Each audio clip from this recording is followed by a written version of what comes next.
Tune up.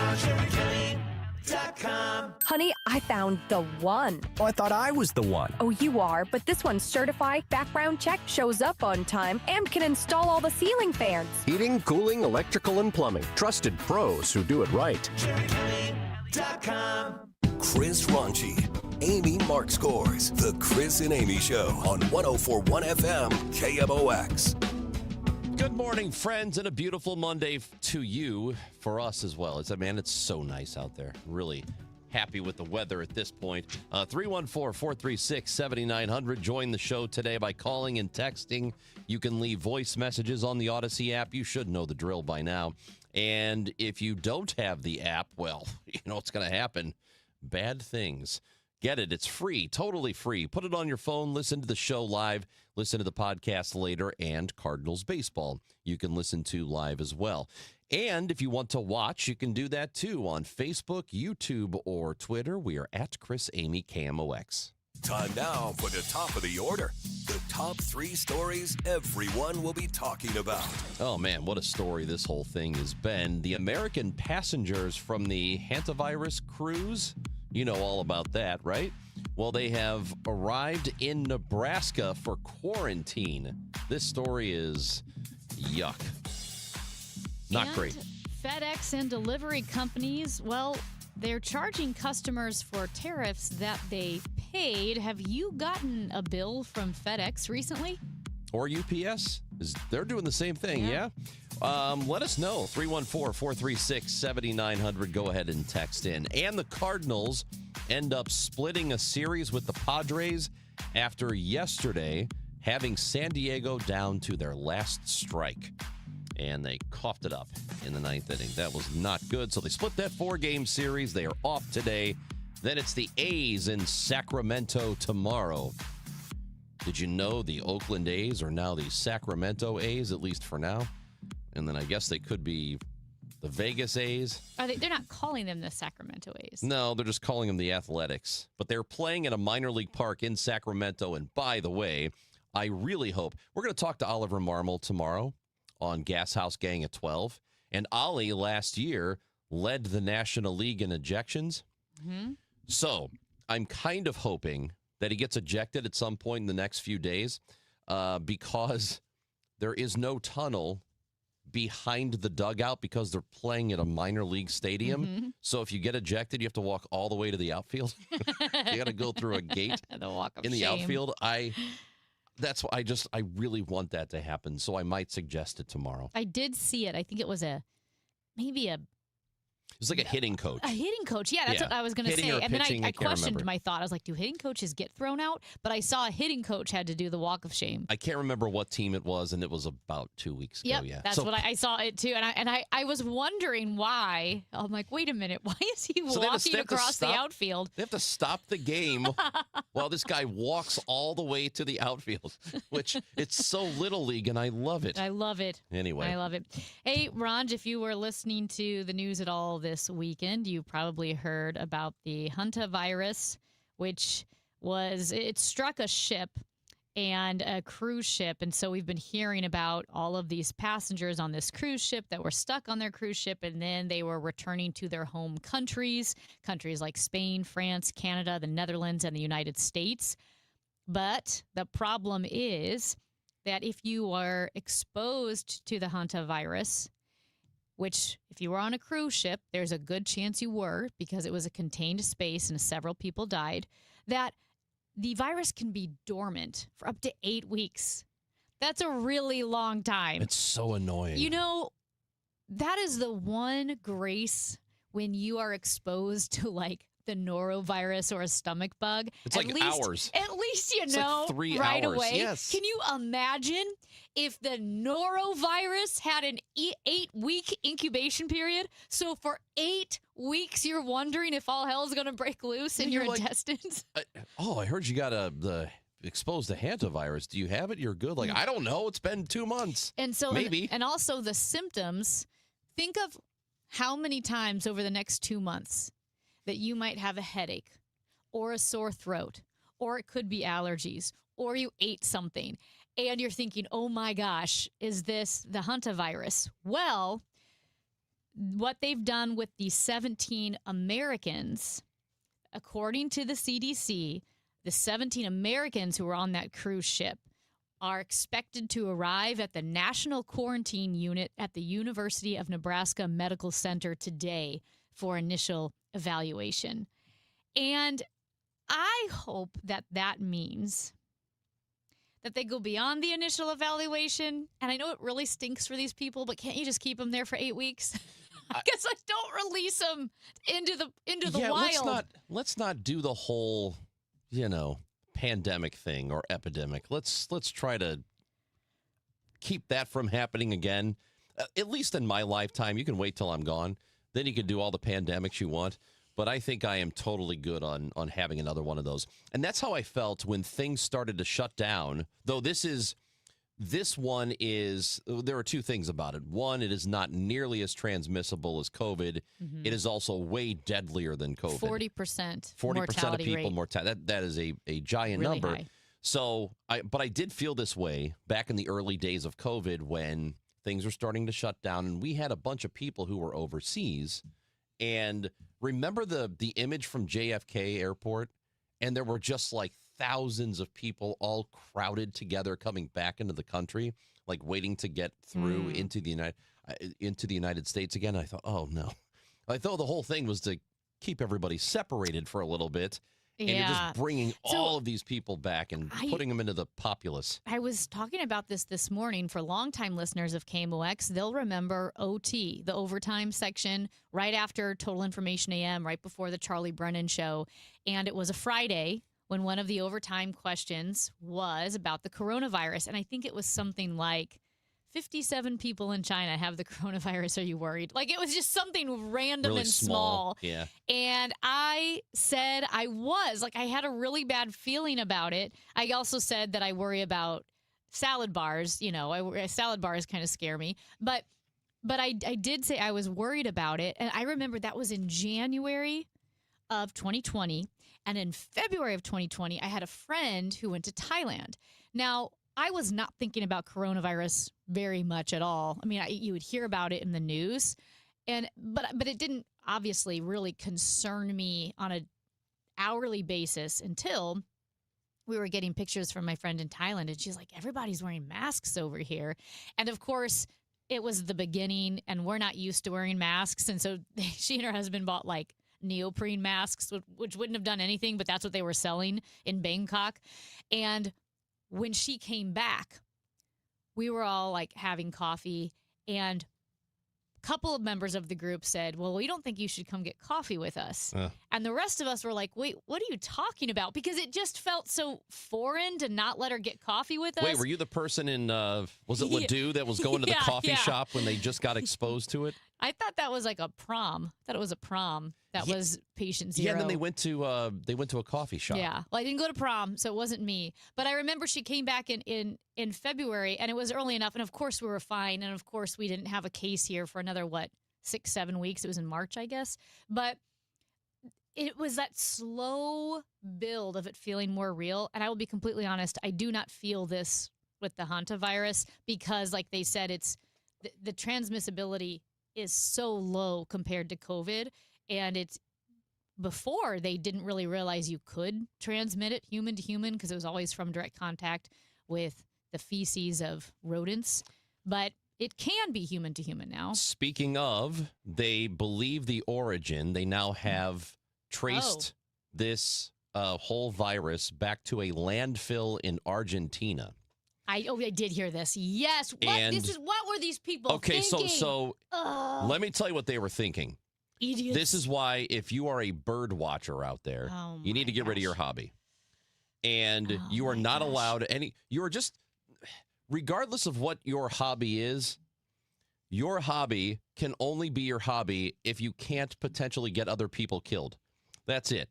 So ornithologist Leo Schilperord is patient zero. He has also passed away. But he and his wife went to a landfill in Argentina because they were looking for a rare bird, which is known to go to this particular landfill. And the landfill also has rats. So they were They're from a small village in the Netherlands. This couple, he and his wife, went and did this. About 3,000 people in the village they live in. And before they went on this trip on the cruise, they stopped at this Argentine landfill. And that's where they believe it came from. That is why I say there are only two things I hate in this world: intolerance of other people's cultures and the Dutch. Okay.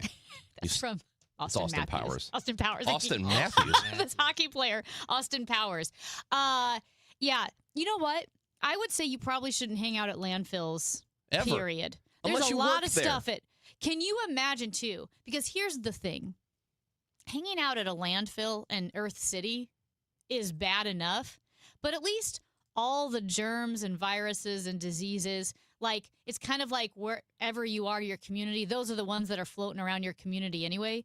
But if you travel internationally and say, you know what, I'm going to hang out at an international landfill, well, maybe we can get some new things that we're not used to, the body's not used to, that we can travel and spread abroad, spread to the whole world. Why would you do that? Well, this landfill in particular apparently is very popular with the bird people. So the Schilperords, I hope I have pronounced that correctly. Actually, I don't care because they got a bunch of people sick and killed some. The mountain of garbage that they visit in this town in Argentina is home to a rare species of Patagonian birds, including the white-bellied seed snipe. Which is a great bird. It is admittedly a great bird. You've never seen it. It's wonderful. It's got that white belly. So the site, and this is from the Sun in the UK, the site dubbed the end of the world is avoided by residents, but it happens to be a popular attraction for bird-loving tourists. No, you can't. So the residents know not to go there. exactly. So now you have these idiots who need to go look at birds. Birds are beautiful. This I bird, love I'm going to them. tell you what, from a distance looks like a pigeon. You know, walked through the beautiful garden in Wilson Park in Granite City yesterday, and there were birds everywhere. Saw beautiful Wilson cardinals. Park is beautiful. Wilson Park is great. It's really pretty. Yeah. And there are a couple of cardinals, and they're beautiful with their bright red feathers. And I thought, oh, this is really nice. You know, this is great. And then I thought back to my grandmother, who was a bird watcher herself and would sit in her living room with the sliding door to the backyard, and they had bird feeders out there, and they would identify birds. They had the little bird book next to the table, and they loved to do that. If you're a bird watcher, that is all you're allowed to do from now on. You can sit in your living room and you can look out the window, but you cannot go to a dump in Argentina to look for seed snipes. No, don't do it. Because you might get people killed. Yes, that's exactly right. You know, listen, have you ever seen the show House? Of course. There was a period where I watched a lot of House, and they have the worst, scariest, most psychologically terrifying diseases on that show. And 67% of those diseases came from birds. Not good, man. The bird poop, there was pigeon poop, and the lady got this really weird symptom. And the stories on House are all based on true stories, because there was a reporter, a medical reporter, and I think she reported a lot of this in the Times, who would report on these really weird conditions that no one could figure out. And of course they took artistic liberties, but what I'm telling you, birds are carriers and so are rats. So you got to be careful. Away from birds. Well, technically I think we are skipping over the fact that the hantavirus is from rodents. Well, but the birds go for the rodents. They is that why the birds were at the landfill? Allegedly. That's what they're there for. Are you making that up, or is that what it said? That's what the story said. That bird eats rats? I don't know. I don't know what a seed snipe is. Well, I will say, from a distance, the seed snipe looks like a pigeon. I was hoping it would be something like a flamingo.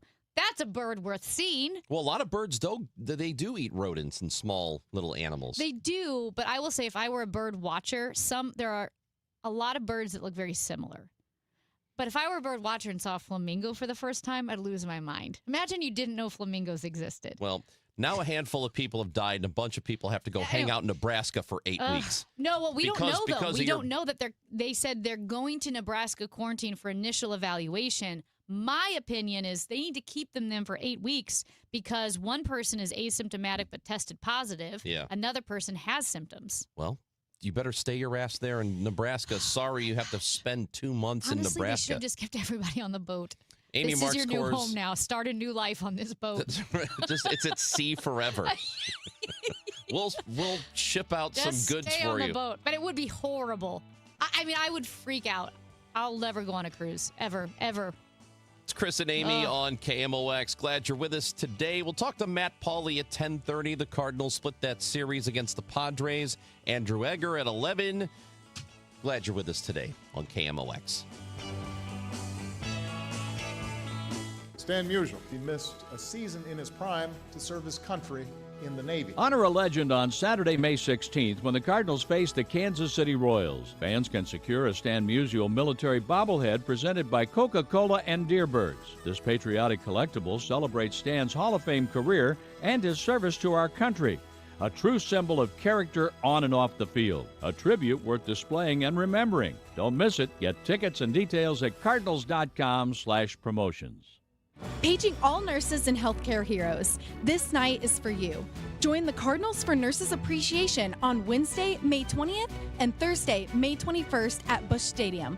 With a special theme ticket, you'll receive a healthcare-inspired Cardinal sweatshirt plus a coupon for a complimentary drink. It's our way of saying thank you for all that you do in our community. Don't miss the special theme at the ballpark. Details and tickets at cardinals.com/theme. What's up? It's Draymond Green. I'm back for my 14th NBA season, and my podcast, The Draymond Green Show, is back too. This season, I'm breaking down games, reacting to the biggest NBA stories, and sitting down with teammates, rivals, and culture shapers. And trust me, I'm not holding back, on the court or on the mic. 2 new episodes every week, new segments, big conversations, real basketball talk for the real hoop heads. Listen to and follow The Draymond Green Show wherever you get your podcasts. We're back, we're better, let's get it. If you're struggling to hear conversations, TV, or the people you love, now there's an easier, more affordable solution without spending thousands. Audien Hearing makes high-quality, rechargeable hearing aids starting at just $98, with free shipping and dedicated one-on-one support in the comfort of your own home. No doctor's offices, no pressure. Clearer hearing delivered right to your door. Join over 1 million happy customers hearing life more clearly. Visit audienhearing.com. That's AUDIEN hearing.com. This is the story of the one. As a procurement manager for a hospital system, she keeps every facility in her network stocked and ready. That's why she counts on Grainger to be her single source for thousands of products, from disinfectants to lighting, air filters, and more. And with fast, dependable delivery, Grainger helps her keep every facility stocked, safe, and running smoothly. Call 1-800-GRAINGER, click Grainger.com, or just stop by. Grainger, for the ones who get it done. Men, if you're suffering from erectile dysfunction or PE, you're not alone. Most importantly, you don't have to live with it. Paramount Men's Medical Center restores men's sex lives in just one visit. Their painless breakthrough treatments eliminate ED and PE, even when Viagra and Cialis don't work. Here's Dr. Simovitz, specialist in men's health. Paramount Men's Medical Center's painless breakthrough treatments eliminate ED and PE, regardless of age or medical history. 98% of patients see instant results right in the office. Men are now lasting longer than they ever imagined. And the best part, at Paramount Men's Medical Center, your consultation and first treatment are free. Qualified patients even get their testosterone checked free. Call 314-720-8444. 314-720-8444. Take control of your sex life. Call now. 314-720-8444. If you owe the IRS, you have a legal issue, and you need the Lance Drury Law Firm. We'll protect your rights. Log on at lancedrurylaw.com. One city, one voice. KMOX, the voice of St. Louis. It's Chris and Amy on KMOX until 12 o'clock today, and then it is the Gas House Gang. It'll be Tom Ackerman and me, and we will have Greg Amsinger from MLB Network. He joins us every Monday on the Gas House Gang. Mike Claiborne will be with us at 12:30 as well, and so we are very happy that you're spending your morning with us here on KMOX until we get to that 12 o'clock moment. And by the way, we should mention, if you have not heard about this story already, Ahmad Hardy, who is running back at Mizzou, and he was very, very good. In fact, last year he had an All-American season, one of the best running backs in the country last year. He is, I should preface this by telling you that he is alive. He is alert. He has just gone through surgery, but he was shot at a concert over the weekend. Apparently, it happened early Sunday morning, and it happened in Mississippi. And so this is from Pete Thamel, who covers college football for ESPN. He says, per an ESPN source, there's optimism Ahmad Hardy will play football again. How quickly he can return and the impact isn't known, but he is alert today and he's moving around. So it's good. I mean, thankfully, first and foremost, he's alive. Mm-hmm. He's gone through surgery. He should be okay. But, I guess there was at least for a moment some doubt that he would be able to play football again. But the optimism is there. He will be able to play. So that's terrible. Yeah. And I don't know a whole lot of details about the concert. I just know it was in Mississippi. And he's from Mississippi. Yeah, he's from Mississippi. And so he had transferred from a smaller school in Louisiana before last season. But he had an All-American season. He 1,600 yards on the ground. He had 16 touchdowns. Really, really good.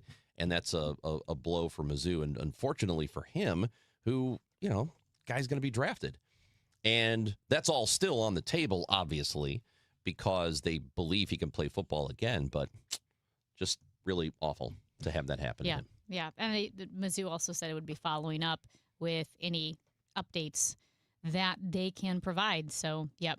Our thoughts are with him because that is very, very rough. But at least, like you said, they're questioning whether or not he can play football and not whether or not he will live. Because that's the most important. Of course. I mean, anytime you hear that, one of our players was shot, and Mizzou did release a statement this morning, just saying that we support him. And, I know that they're all probably really shook over this. Yep.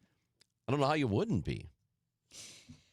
Well, we'll keep updated with any news that we hear. In the meantime, Ranj. Yes.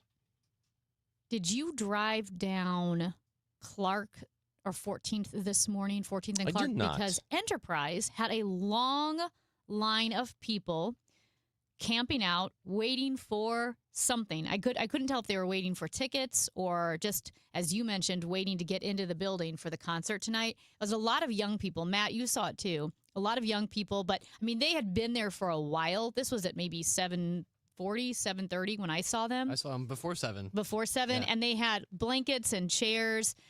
Can't remember. I don't think I saw any tents, but I mean, they were ready to be camped out. And as it turns out, there is a concert tonight at Enterprise, the Bring Me the Horizon North American Ascension Program Tour. I'm not familiar with Bring Me the Horizon. Bring Me the Horizon, yeah, and they're playing with Motionless in White. So this is metal band? Yeah. So, Ranj, if you have general admission tickets, you camp out so you get a good seat. When was the last time you camped out, or have you ever camped out? Who was it for? So I've never done an overnight thing, but I did at Enterprise Center. Was it around 2000? Was it 01, 02? It was probably 2002. U2 concert. We had GA tickets, so the general admission, which means the sooner you get there, the better your seats are going to be. So a friend and I went, and I know we got a hotel downtown, but I can't remember. And it was that Sheridan that used to be right across the street. Now I forgot what it's called now. The one with the mural painted on the side of it. And sidebar, do you remember what a big deal it was when they painted that building? It was news. I just remember it being news. Like, wow, they're painting this building. Anyway, we stayed there. I think we stayed the night before and then got up kind of early and went and got in line. And I did it again at the United Center, also for a U2 concert about the same time. And people are, let me tell you, if it's a larger band with a following, people are kind of weird. The diehards of that band are very weird. And here's why they're weird. Because folks get there so early, and the people who are like, it becomes like this little community. of fans who travel with the band. Yeah. So they go to here, and then they go to Cincinnati, and then they go to New York, and they travel all over. Well, they start to police the line, the general admission line. And if you come in, this is what happened at the United Center. We're in line. I forgot what time of day. It was early in the morning we got there. And this person walks up with a deck of playing cards and a puzzle piece and wrote a number on each one. Okay. Like, I don't know what, it was 50 or something like that. 50 on the card and then 50 on the puzzle piece. And said, here, this is your place in line. And you have to have this in order to stay in line. And I was like, oh, is this from the band? Like, no, we're just kind of making sure that people don't cut. Oh my gosh! They created their own little society thing and system. So you know what U2 did for this, and I don't know how many bands do this, and I kind of liked the idea of it. They started to get tired while they appreciate the people who are diehards and follow them. They started to get tired of looking down in the crowd and seeing the same people in the first couple of rows. So they made it random. It didn't matter what time you showed up for your general admission tickets. They made it like a random drawing if you could get inside the circle of the stage or on the outside. So you could get there at 6 a.m. You could show up at 5 p.m. and get in the same spot. Interesting. Which I kind of appreciate doing that. They just didn't want to see the same faces every night. Yeah. They wanted other people to enjoy being up close. No, that's really interesting. I think that's fair because it is a barrier to entry as well if you can't camp out all day. And I get it. People said, well, if it's a priority, you'll make it happen.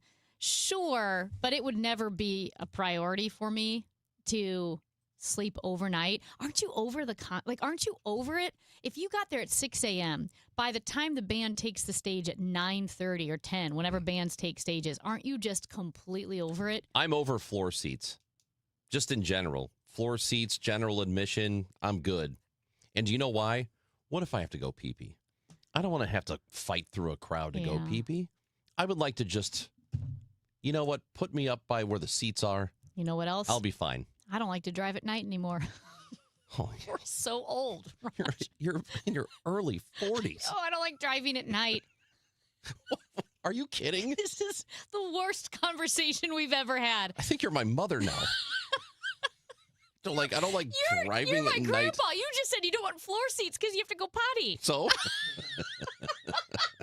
We're so old. We're so old. Honestly, concerts we may as well be dead. Concerts can be like 3 hours. Can you imagine fighting? You're up close. You're like, wow, I can see lead singer right here. I'll drop you off at the concert. Bono is right there. I have to go to the bathroom. You can go potty Excuse first. me. I'm not doing that. Get lost. It's Chris and Amy on KMOX. It's time for a $98 AC tune-up. Every day starts the same way, and then it goes wherever it wants. Life doesn't stop for Cardinals baseball.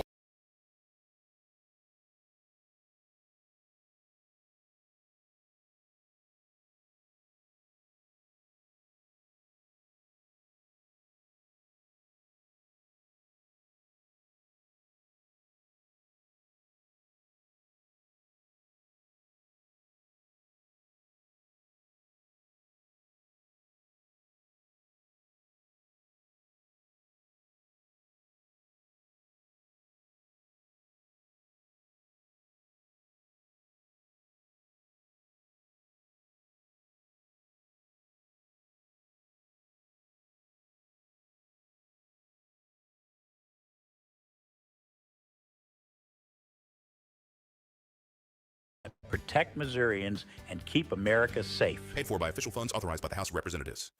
Now, KMOX weather from the Saliga Heating and Cooling Weather Desk. 64 degrees, beautiful outside Studio B. Lots of sunshine today, a high of 79. Tonight, mainly clear, a low of 52. Weather sponsored by Overhead Door Company of St. Louis. Call Overhead Door Company of St. Louis for their 26-point tune-up. It's one price for up to 3 garage doors and openers. Always look for the genuine, the original red ribbon of Overhead Door Company of St. Louis. Schedule online at overheaddoorstlewis.com. Inflation is squeezing budgets, and global events can shake markets overnight. If you're close to retirement, you don't get unlimited do-overs. So this is not the time for, I hope it works out. That's why Steve All and the team at the All Financial Group are hosting an upcoming educational seminar called Retirement Simplified. You'll learn how rising costs could drain your spending power, how political and economic headlines can impact your returns, dealing with issues like taxes, outliving your money, and long-term care. Retirement Simplified, May 19th and 21st. It's complimentary, but you must qualify to attend. 636-230-8824 or at yourmoneymattersstl.com. Investment advisory products and services made available through Impact Partnership Wealth, LLC, IPW, or registered investment advisor. Neither the firm nor its agents or representatives may give tax or legal advice. Individuals should consult with a qualified professional for guidance before making any purchasing decisions. The All Financial Group is not affiliated with nor endorsed by the U.S. government or any other government agency. Staples presents That Was Easy. So I was just at Staples. They're having a huge 40th anniversary sale. 40 years. Note to self, send flowers. Up to 50% off. Save on chairs, paper, balloons, and more. Balloons? Yeah, Party City is now at Staples. Surprise! But the anniversary sale is only 2 weeks, so... Quick, celebrate 40 years of savings at Staples with up to 50% off. Shop chairs, paper, break room supplies, and more. 2 weeks only in 523. That was easy. Shop Staples in-store, online, or on the app. This is the story of the one.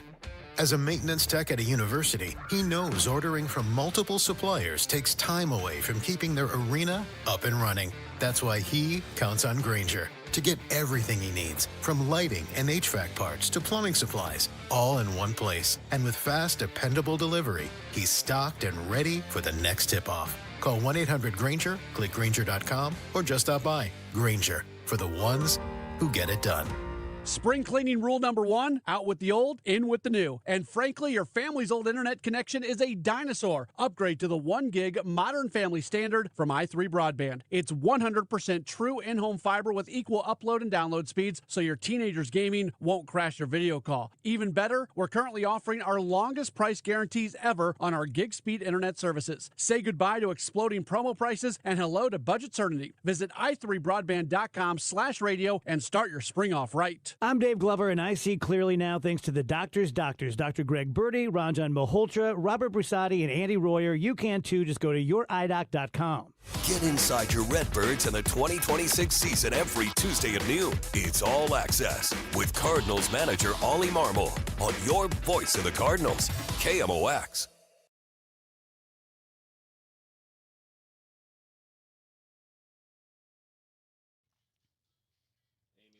So, of course, we had lots of family members. We were all talking this weekend, especially with the Mother's Day gathering. And one thing that I learned, because I have not experienced this yet, but my family members have, is they have gotten bills in the mail directly from FedEx and UPS for items that they purchased months ago. So this is because of the tariffs. When the ports were so backed up because of all the tariff confusion, some delivery companies like FedEx and UPS said, screw it, we'll pay the tariffs, and then we will charge the customers later for all the tariffs that we paid. And these delivery companies told that to the federal government. I guess the federal government said fine. So these companies like FedEx and UPS started sending bills to people maybe, weeks, months later after they got their packages. You might get a bill for $67. You might get a bill for $30. If, as a friend did, bought a home security system before the 90% tariffs on electronics was implemented, but they didn't get it. They got it after the 90% tariff on electronics was implemented. They were getting bills from FedEx for, say, $1,000 or $2,000. And then you have to pay those bills. And we were talking about this, and I was just somewhat flabbergasted that it was actually happening, primarily because there was so much confusion surrounding tariffs. You kind of think, well, wait a minute. Are we just paying it in higher prices? How is this working? Nope, you're getting a separate bill. And it blew my mind. I can't imagine buying a home security system and then getting a $1,000 tariff bill later from FedEx. Well, now, let's go to UPS. UPS has collected already $5 billion from customers for the tariffs that they paid. Now, of course, importers paid $166 billion in tariff fees. So it's a drop in the bucket for them, but $5 billion from customers. And now they're working with the Customs and Border Patrol, the CBP, on refunding customers because, remember, in February, the court said Trump's use of IEPA, the International Emergency Economic Powers Act, was illegal. Unlawful. Yep. It's unlawful. So, but the companies had already started collecting billions of dollars from customers because they had paid billions of dollars in tariffs. So now there is an online portal where it's now accepting refund requests. And I have to be honest, I'm still a little confused, and it might vary by company, on if the customers go through the portal or if FedEx and UPS are going through the portal. It sounds like the customers are going through the portal to work with UPS and FedEx and the delivery companies to get their money back, because these companies have said we're going to refund. They're vowing to refund all the money to the customers that they collected. But what a giant mess. And I do want to hear from any of our listeners, 314-436-7900.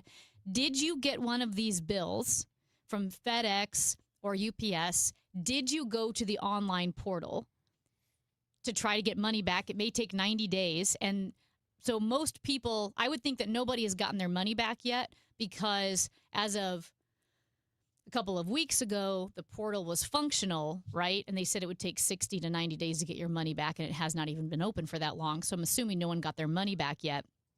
But the companies are vowing to refund the customers for the billions of dollars that they collected. And I'm assuming the government must then refund the companies.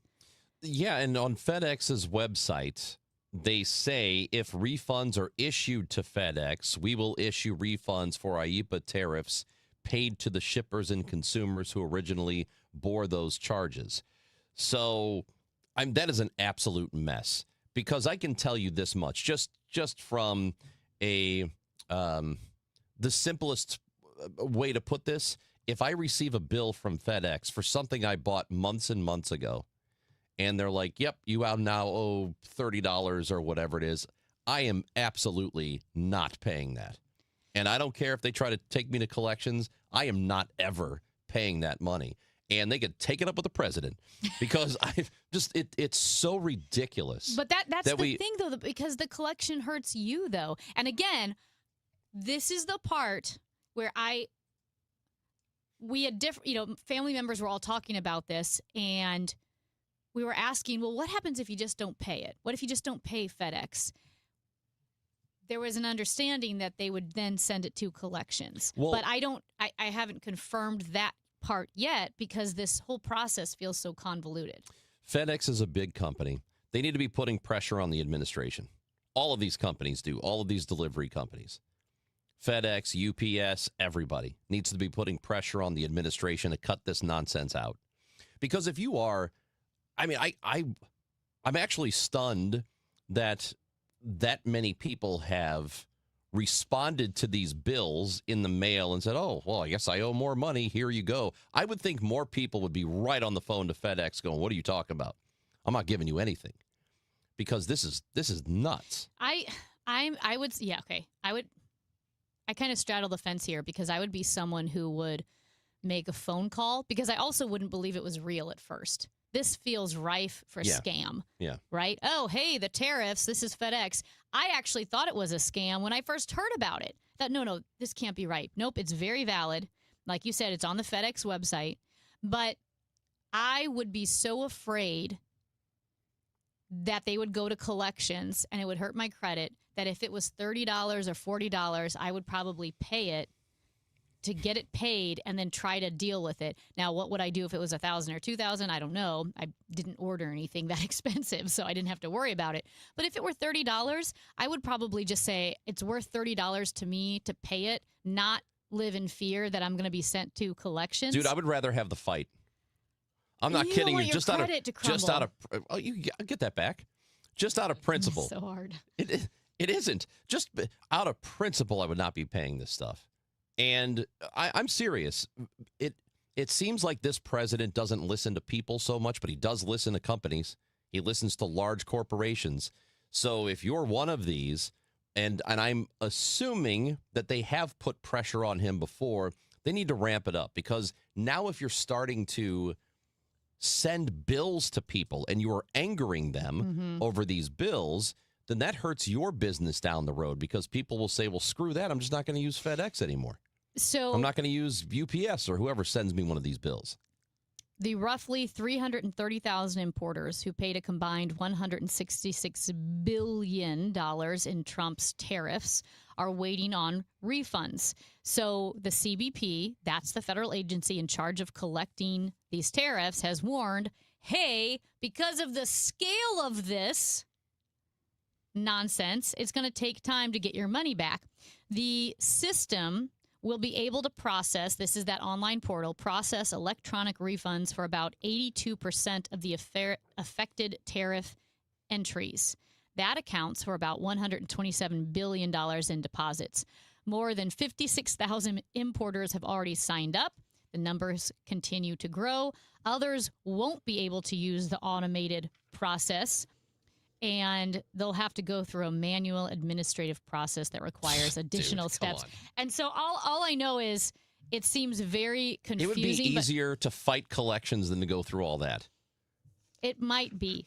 Forget Didn't that. they stop sending delinquent medical bills to collections? I heard that they made, right? Isn't that true, that where medical bills can't hurt your credit now? It does sound familiar that they did that years ago. Yeah. Because years and years ago, I had a medical bill. You know, if you're at an apartment and you change addresses, such a pain. And medical bills will come late. It was some stupid, I paid the copay, but then I still owed like $51.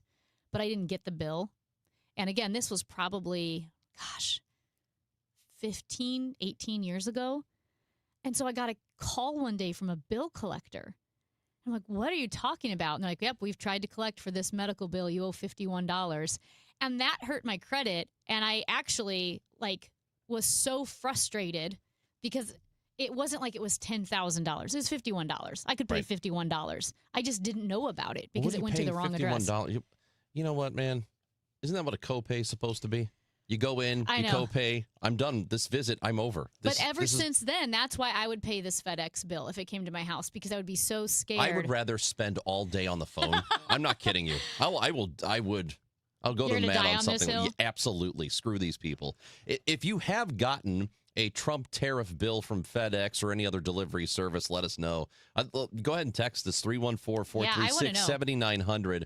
I would love to hear about this, because when we were discussing it and you presented this to me, I was like, what are you talking about? That's how I felt. What are you talking about? FedEx is sending us bills now because of Trump's tariffs? Yes. For stuff you've ordered months ago? I didn't believe it. Hell no. Hell absolutely not. I didn't believe it. Go straight to you-know-where. I don't want to say it because somebody... well, you do say that too much. Yeah, somebody told you they were mad about that. Chris, you do have a friend in the 314 who says, agree with Chris, don't pay anything. Screw that. I'm not kidding you. I will call off work to be on the phone all day. Sorry, Steve, can't come in. I'm talking to collections. Maybe we should put that on the radio. That would be good content. There'd be too much swearing on my part. And I might even coax the person on the other end of the phone to start swearing back at me. How much potty mouth I'm going to have. It's Chris and Amy on KMOX. Did you see this? Is next.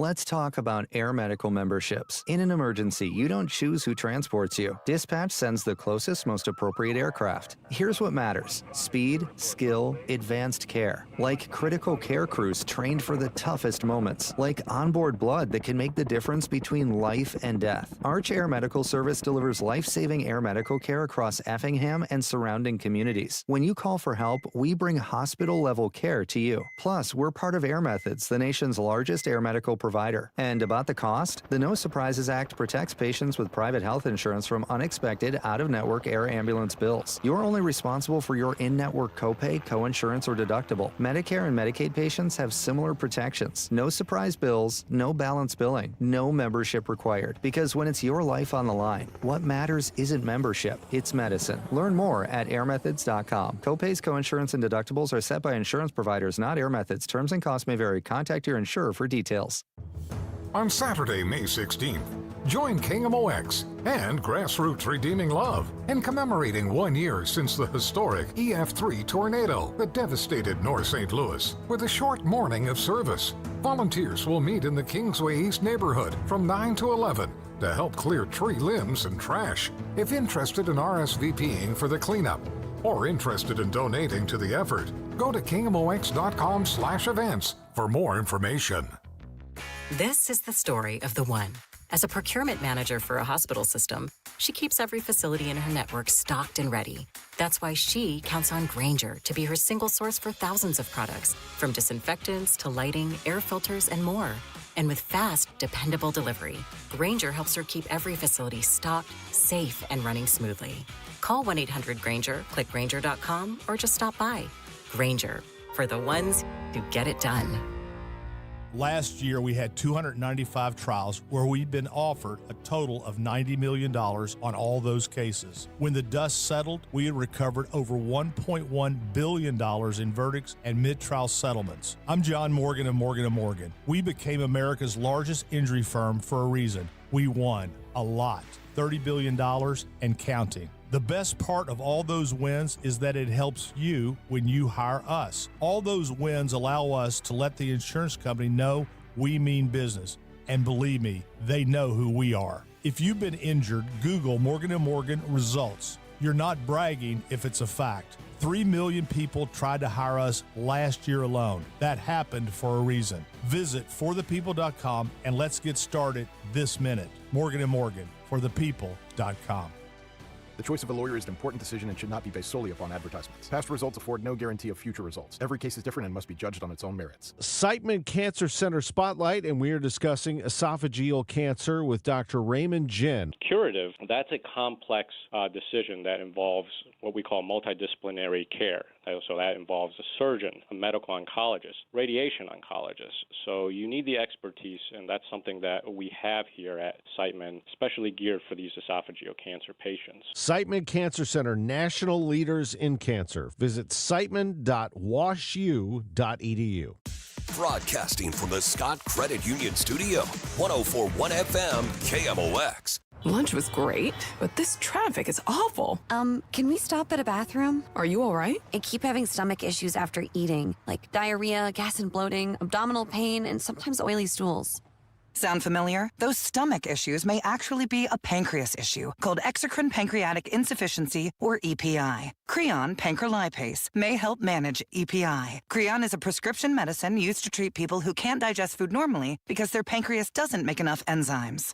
Creon may increase your chance of fibrosing colonopathy, a rare bowel disorder. Tell your doctor if you have a history of intestinal blockage or scarring or thickening of your bowel wall, if you are allergic to pork, or if you have gout, kidney problems, or worsening of painful swollen joints. Call your doctor if you have any unusual or severe gastrointestinal symptoms or allergic reactions. Take Creon as directed by your doctor and always with food. Do not chew capsules as this may cause mouth irritation. Other side effects may include blood sugar changes, gas, dizziness, sore throat, and cough. These are not all the side effects of Creon. Call 800-633-9110 or visit creoninfo.com to learn more. That's CREONinfo.com. I'm asking my doctor about EPI and if Creon could help. The Chris and Amy Show is video streaming now on KMOX's YouTube, X, and Facebook pages.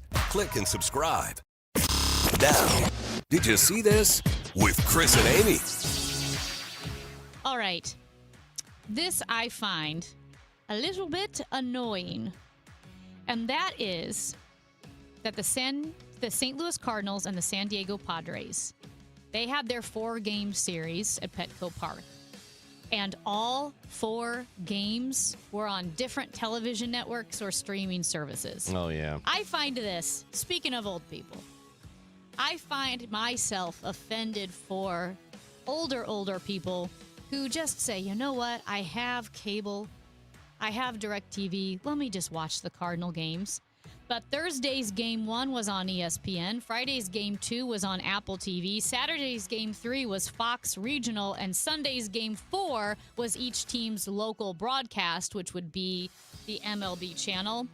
And I can see how this would just get super frustrating for baseball fans. The game that I heard the most complaints about was Game 2 on Apple TV.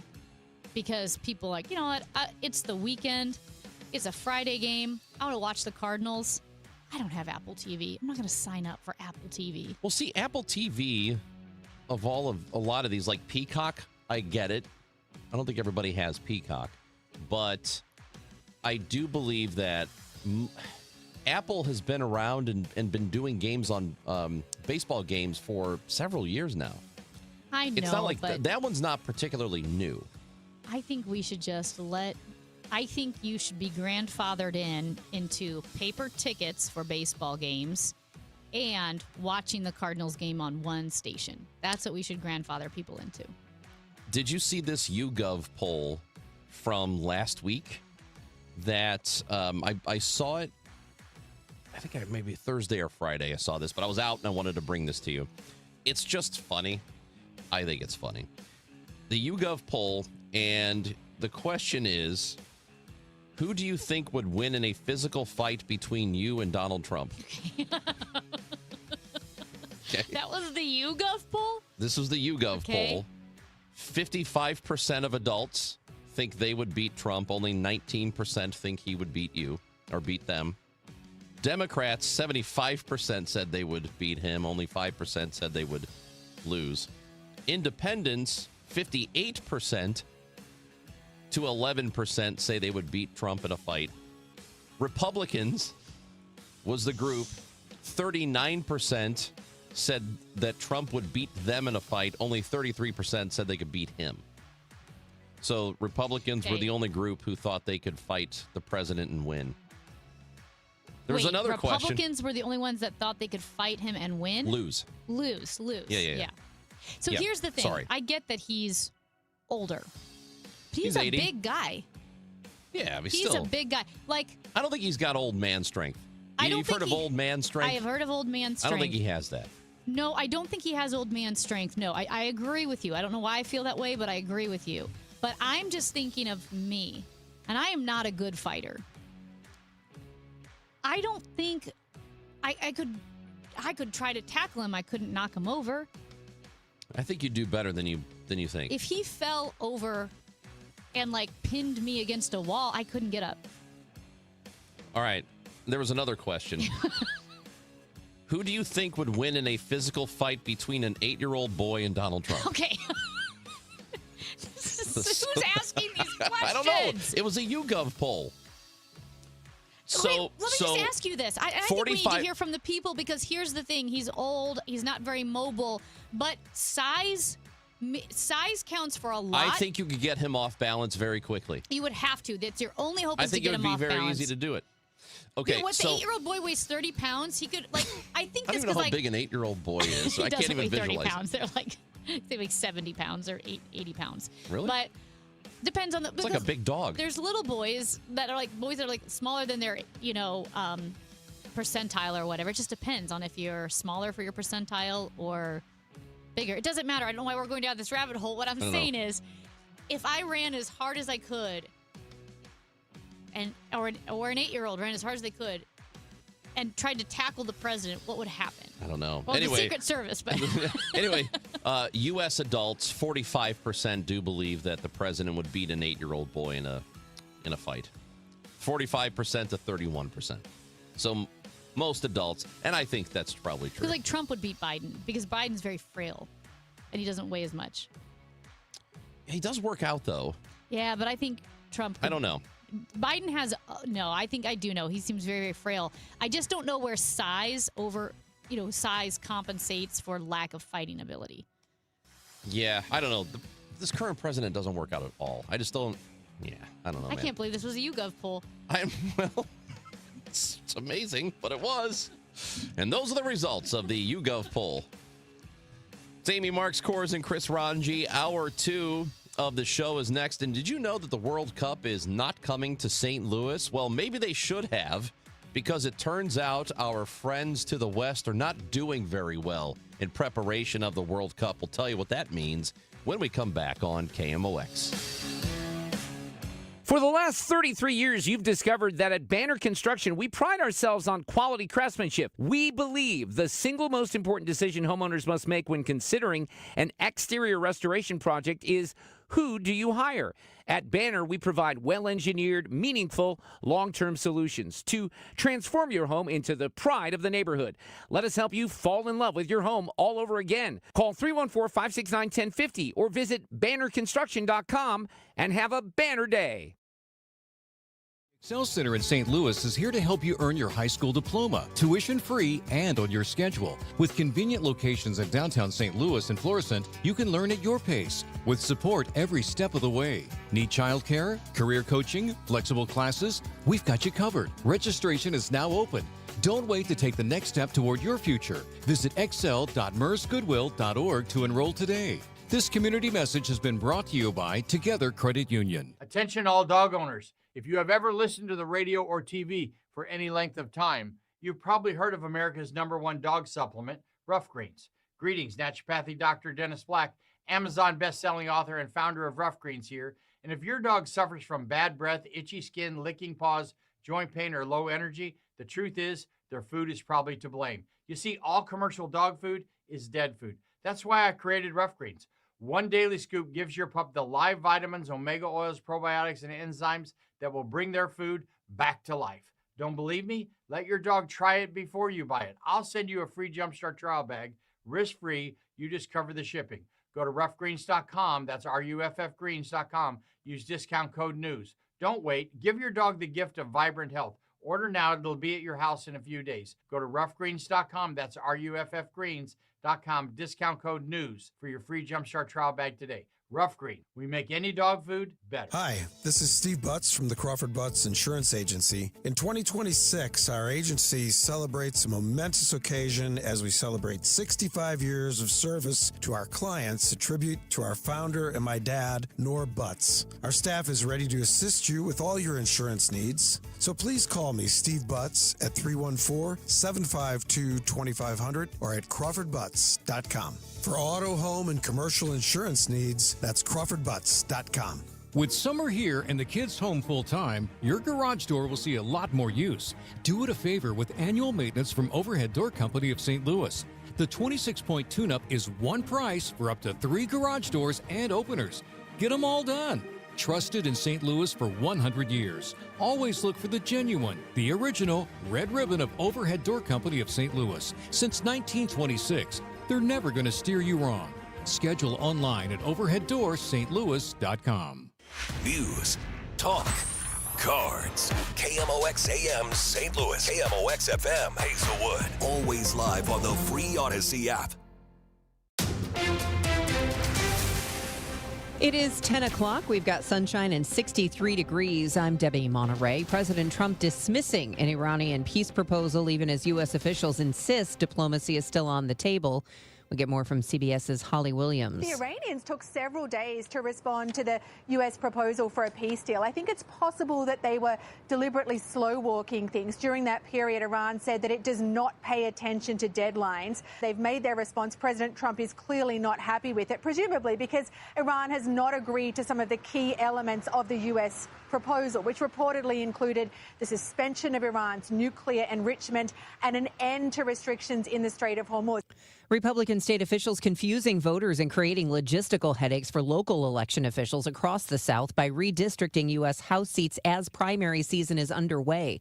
It's the latest fallout from an intensely partisan gerrymandering battle kicked off by President Trump to try to protect the GOP's slim House majority in the upcoming midterm elections. Thousands of Louisiana residents have voted early already for congressional candidates in what could soon be the wrong districts. With its primaries 10 days away, Alabama could postpone voting on House races. A new congressional map in Tennessee has upended races already underway for months. One voting rights attorney says chaos and mistakes permeating the administration of elections becomes a form of voter suppression.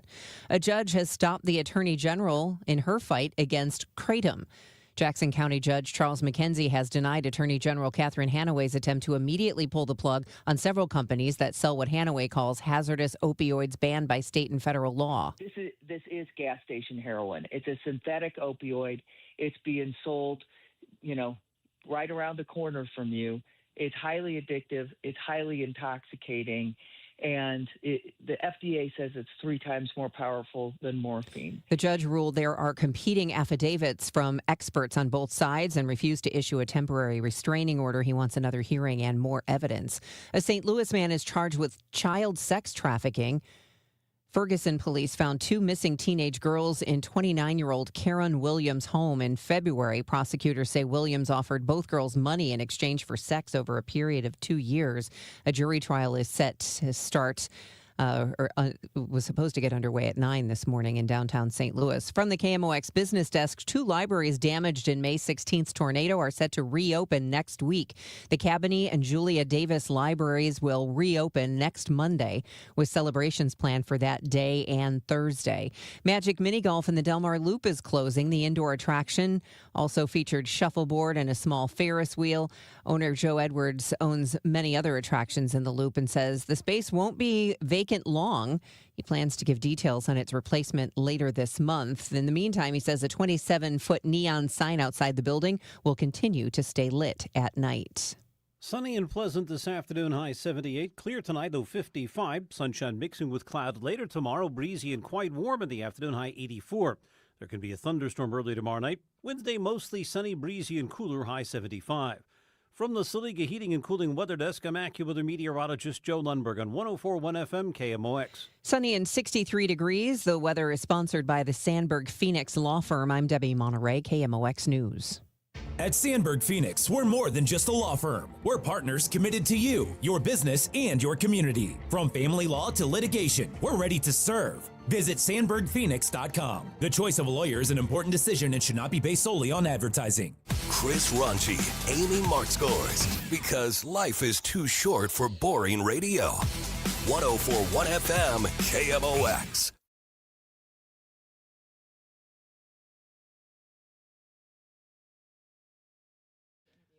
It's Chris and Amy on KMOX 104.1 FM, the free Odyssey app. Should be on your phone by now, and as I've warned you, if it's not, you're in trouble.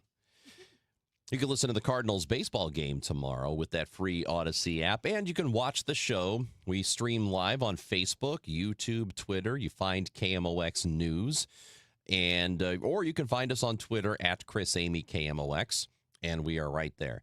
Well, you know how we have this little rivalry with Kansas City, the city of St. Louis does? We've had it in baseball going back to 1985 with the World Series. 70 series. Yeah, the World Series that was stolen from us. Yeah, I always thought the Don Dankinger game was the end of the World Series. I didn't even know there was a game afterwards. Yeah, there was. It shouldn't have happened, but yeah, it was stolen from us, and we should all still be upset about it, despite the fact they've won multiple times since. We've had that. Also, there's barbecue. Mm-hmm. Yeah. What's better, St. Louis ribs, Kansas City style? What is Kansas City style? I don't know. Are they famous for burnt ends? Kansas City. I don't know who's famous for burnt ends. I feel like think Kansas City is everywhere. more famous for barbecue than we are. Is that there's a St. Louis barbecue anathema? Scene, baby? What I just said, is that anathema? I Yeah. know there's a St. Louis barbecue scene, but is KC more famous? I don't think. I think so. I feel like maybe. they are. I think they are. St. Louis barbecue is characterized by tangy, thinner, vinegar-based tomato sauce.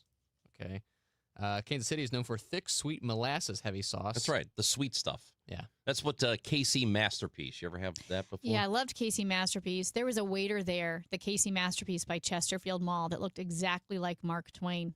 Scared my sister. KC, Also, known for burnt ends, too. KC, it says. Yeah, they're known for burnt ends. I honestly thought the thinner barbecue sauce isn't Gates. You know, Gates is the Gates famous is barbecue Kansas place. City, yeah. Yeah, but I thought that was thinner and tangy. That's Well, not sweet. Gates the reality is not is sweet. Pappy's and Sugar Fire and Bogarts is better than everything that Kansas City has. Even if they have more, it's all still better. Our stadium is way better than that silly stadium with the crown on it. What is that all about? Dumb. Gag me with a spoon. So there is also a rivalry when it comes to soccer, where we have been known, at least as far as we are concerned, as the soccer capital of the United States. Well, Kansas City has decided for some reason that they are also the soccer capital. That's not how that works. No, it doesn't work that way. Well, I think we have proof now that the World Cup chose poorly. FIFA, which is the governing body of the World Cup coming up this summer, as you may well know, there are multiple sites around the country hosting this year's World Cup. Kansas City is the one closest to us that is hosting. Well, apparently, they can't fill the hotels. Huh. A story from the Business Journal that when FIFA, well in advance, goes to all the hotels in the area and tries to block out a certain amount of rooms in each to hold them so that people coming in for the World Cup can get hotels. Well, between 70 and 90% were blocked by FIFA months and months ago are going unfilled. How many? Between 70 and 95%. That's a huge number. So what that means none is of the rooms have been filled. of all 11 host cities, according to the Business Journal, of all the 11 host cities, Kansas City is by far doing the worst in terms of attracting people to the World Cup, which isn't that far away. It's coming up very, very quickly. It is the kind of thing that you would plan well in advance for, especially if you are traveling. You would know by now.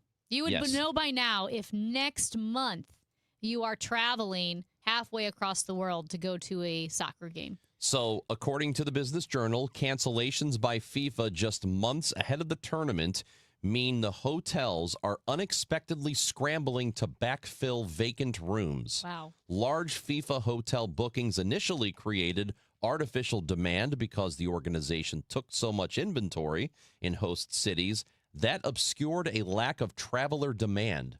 So a big part of this is because it's such an international event and there are multiple countries that are coming in to play in Kansas City. So you're going to have a lot of nationals from those countries traveling to the United States, ideally, to watch their team play.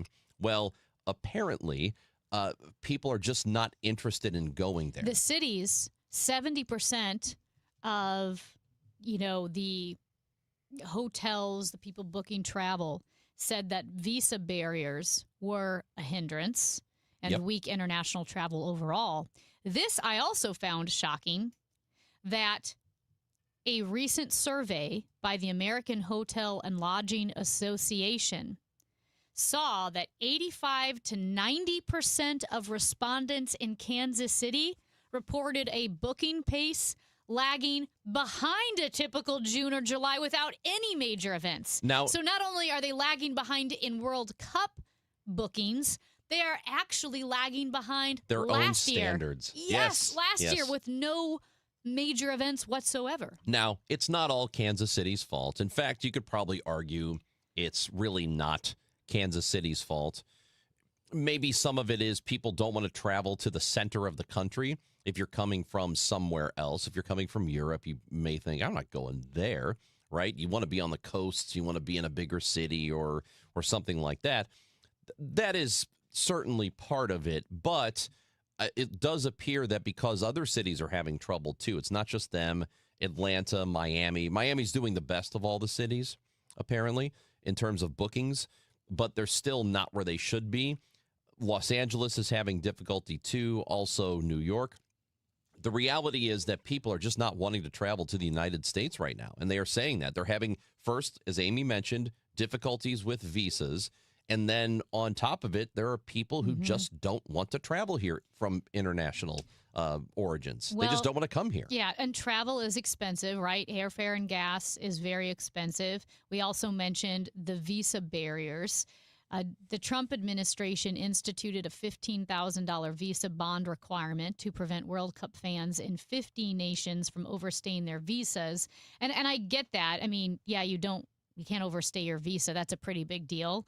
When you're traveling internationally, you got to abide by the laws. So I don't know if that's just one of the things that is just intimidating people because, again, yeah, I think there's so much uncertainty surrounding getting through the border, getting through customs and the border at the airport.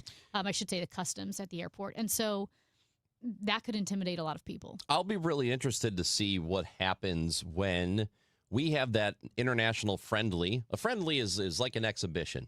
In case you're wondering, Amy, they call it a friendly in soccer. There is a match between Bosnia-Herzegovina and Panama that is coming to Energizer Park on June 6th. And so that's before the World Cup takes place. So it's, just sort of an international exhibition game. I'll be really curious to see how that goes. See how many people actually show up to it. I think I am fascinated by this reality that many of us maybe didn't think of with all of there's this anti-American sentiment as far as traveling to the United States, because let's be honest, this administration has made it more difficult, challenging, a little anxiety-inducing for people who are not from here to come here. There have been people who are just tourists who've been detained by ICE. And they're tourists. So there are cases of that happening. So if you hear about that and you live in Netherlands, what would you say? I'm not going to the United States. I don't want to travel there right now. We'll wait. Even if the World Cup is happening here. I think there are real phenomena and psychological phenomena that could be studied here. Because remember, in 2022, the World Cup was held in Qatar. And we heard about the slave labor that was being used to build those stadiums. Just atrocious human rights abuses. I mean, we know in that country there are human rights abuses. Right. Talked about how if you're a member of the LGBTQ community, you're not going to go to Qatar because you could be hurt, you could be imprisoned, whatever it is, the law's there. No alcohol was supposed to be at the stadium. And they were able to draw near capacity for the 64 matches. And I'm telling you, I would have hesitation going there, right? There's some instability. Do you want to support a country that has human rights abuses and so forth? And like you said, knowing that you're standing on a stadium with dead bodies in it because people died building those stadiums, but they filled capacity.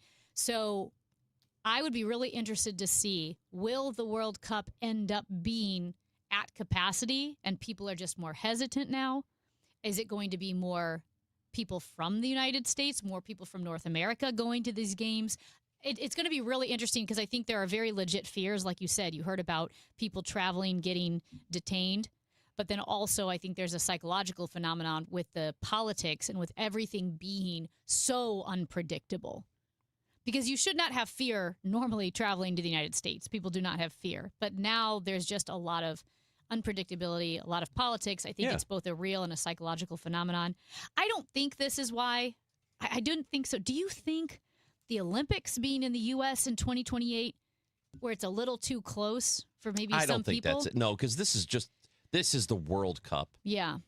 I think more people are into the World Cup than the Olympics. I would say this, more people are more passionate about the World Cup when it comes to soccer than they are the Olympics. Because you have to figure that these are people, the players on Argentina, for example, which is one of the countries that's supposed to come to Kansas City or is coming to Kansas City for the World Cup. Argentina has a huge following. That is a soccer powerhouse. And the players on that team play for other international teams, and they have a lot of fans for those each individual players, right? So, I mean, you're following these guys all the time, every single year, and then they all get together and play for their national teams. There's just more passion involved. So I don't think it has anything to do with the Olympics 2 years later at all. I agree. I would tend to believe you. One thing I have seen is that ticket prices from Qatar to now, 22 to 2026, are so different that for you to get into a game in the U.S., it would have been cheaper for you to fly to Qatar, buy a hotel, and get a ticket there. They said that's how expensive the tickets are because, like, premium final tickets are $10,000 to $30,000, where in Qatar you could get some games for cheaper. So I would need to definitely compare those prices, but my understanding is that the prices are so expensive right now for the U.S. that that's also deterring people. Well, prices for travel are going up too, because fuel is an issue. Airlines are charging more for tickets than they were. You're not going to see as many great deals as you used to, and especially with an event like this, you're going to pay a premium. So that could have a lot to do with it too. I'll just know that FIFA's the one that did this with the tickets, because an upper deck end line ticket to the World Cup final, so the worst possible seat, is almost $3,000. And when FIFA's the one announcing these World Cup prices, there was a huge backlash against FIFA saying, you overcorrected, you made tickets too expensive. Right. So it could be a combination. Think of all of that. If there's uncertainty flying, getting through customs, if the flights are way more expensive than they were last year, and now FIFA has raised ticket prices an exorbitant amount, that's enough to deter people. And you're not sure what's going to happen to you when you come here. You might get detained. You know, I think there are all kinds of things that people are concerned about right now. That's Amy Marks Kors. I'm Chris Ranji. So the bottom line is, obviously, if the World Cup was coming to St. Louis, all the hotels would be booked. And you wouldn't be able to move. Obviously. Yeah. Downtown would be hopping. That's what they say. Chris and Amy on KMOX. Matt Pauley will talk some Cardinals baseball with us, and we'll see if there's an update on Ahmad Hardy, who is Mizzou's running back, who was shot over the weekend at a concert in Mississippi. The reports are that he should be able to play football again, or there is at least optimism for that, but a really sad story. So we'll see what Matt Pauley can tell us about that. That's happening at 10:30 on 104.1 FM KMOX. You know, here in St. Louis, word of mouth still matters, and I'm pretty careful about who I recommend, especially when it comes to something as personal as estate planning. I'm Tom Ackerman. My family has been working with the Laderman Law Firm for over 20 years now, and the reason is simple. They don't just create documents and send you on your way. They help make sure your plan works. Because let's be honest, life changes. Family needs and circumstances change. Laws change. But most estate plans don't change over time as needs, circumstances, and laws change. They're outdated, sitting in a drawer. People assume they're fine, and their plan will work when they need it to work. At the Laderman Law Firm, it's not a one-time transaction. It's an ongoing process. They build a plan to protect your family and your assets, and then for a fixed annual fee, they help keep it up to date as both your life and assets change. Check out the Laderman Law Firm at ladermanlaw.com or give them a call at 314-514-9100. The choice of a lawyer is an important decision and should not be based solely on advertisements. New tax resolution firms are popping up every day with high-paid celebrity endorsers, advertising ridiculous claims in their TV ads. That's why they have the tiny, unreadable disclaimers at the bottom of the screen. Hi, this is Lance Drury with the Lance Drury Law Firm. Our ads never have those ridiculous, fast-talking, tiny disclaimers at the end because, simply put, there are no guarantees when it comes to the IRS and wiping out tax bills. And we don't make promises we can't keep. Of course, there are ways the Lance Drury Law Firm can help resolve your tax debt, but no company can guarantee it will eliminate it. This is why their clients call the Lance Drury Law Firm when those promises don't pan out.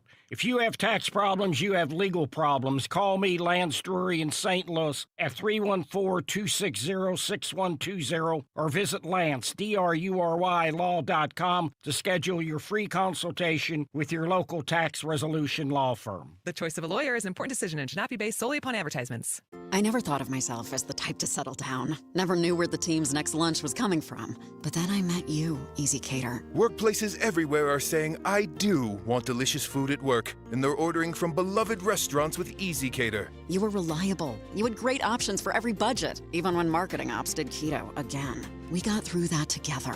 With you, it's just so easy. Easy Cater, will you keep showing up at my workplace forever? Find love at first lunch. Order at easycater.com. With the new Milo's Pro Rewards American Express card,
you just said in basically is correct. I think guys are.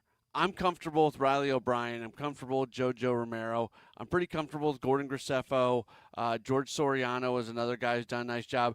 And then some other guys have certainly had some moments. You know, even a Ryan Stanek has looked good here lately.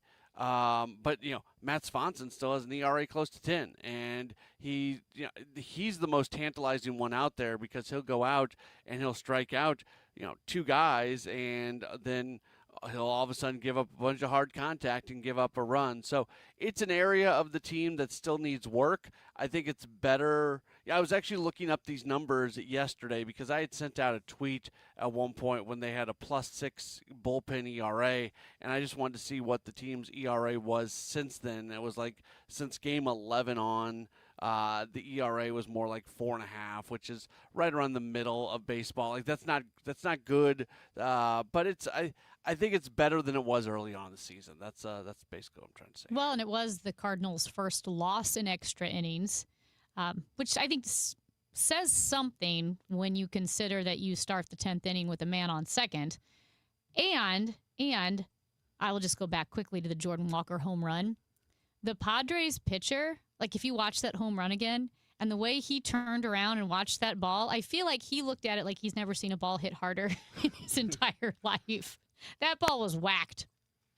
Yeah, it was. Let's see. What was the numbers on that? I'll look that up real quick. That left the bat 108 miles per hour, traveled 425 feet. I mean, that's a poke for sure. And it's really good to see that from Walker because I think all of us are doing the same thing, and even his home run yesterday I don't think is going to completely cure this.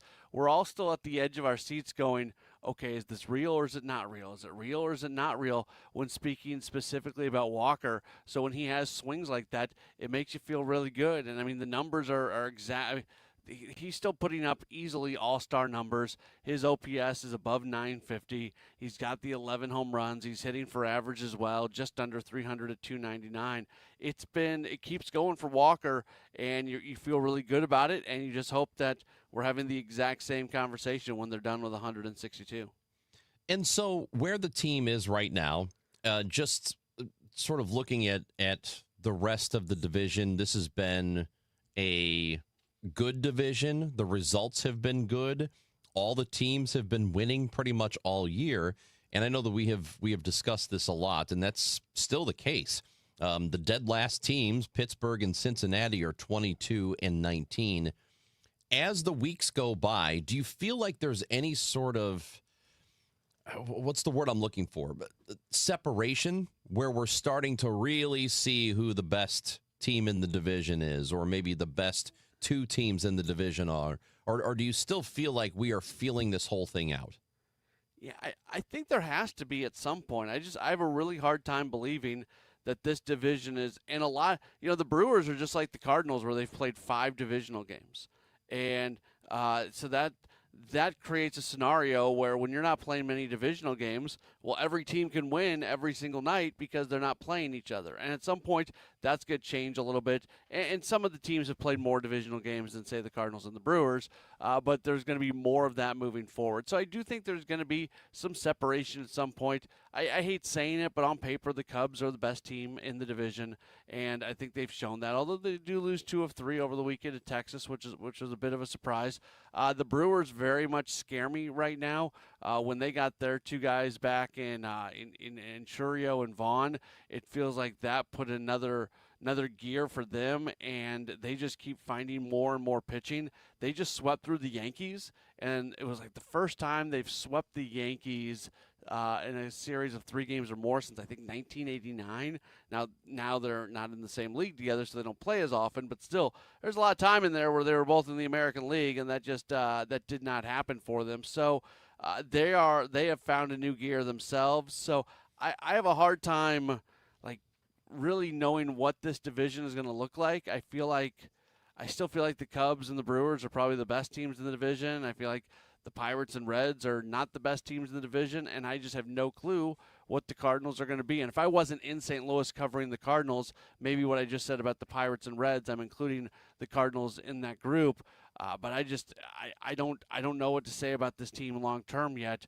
But I know right now it's a whole lot of fun watching them do what they're doing. And now the series against the A's will happen in Sacramento. That will start tomorrow. And, I've got my feeling about the A's and their ownership and the fact they were allowed by Major League Baseball to do what they did to Oakland and, so on and so forth.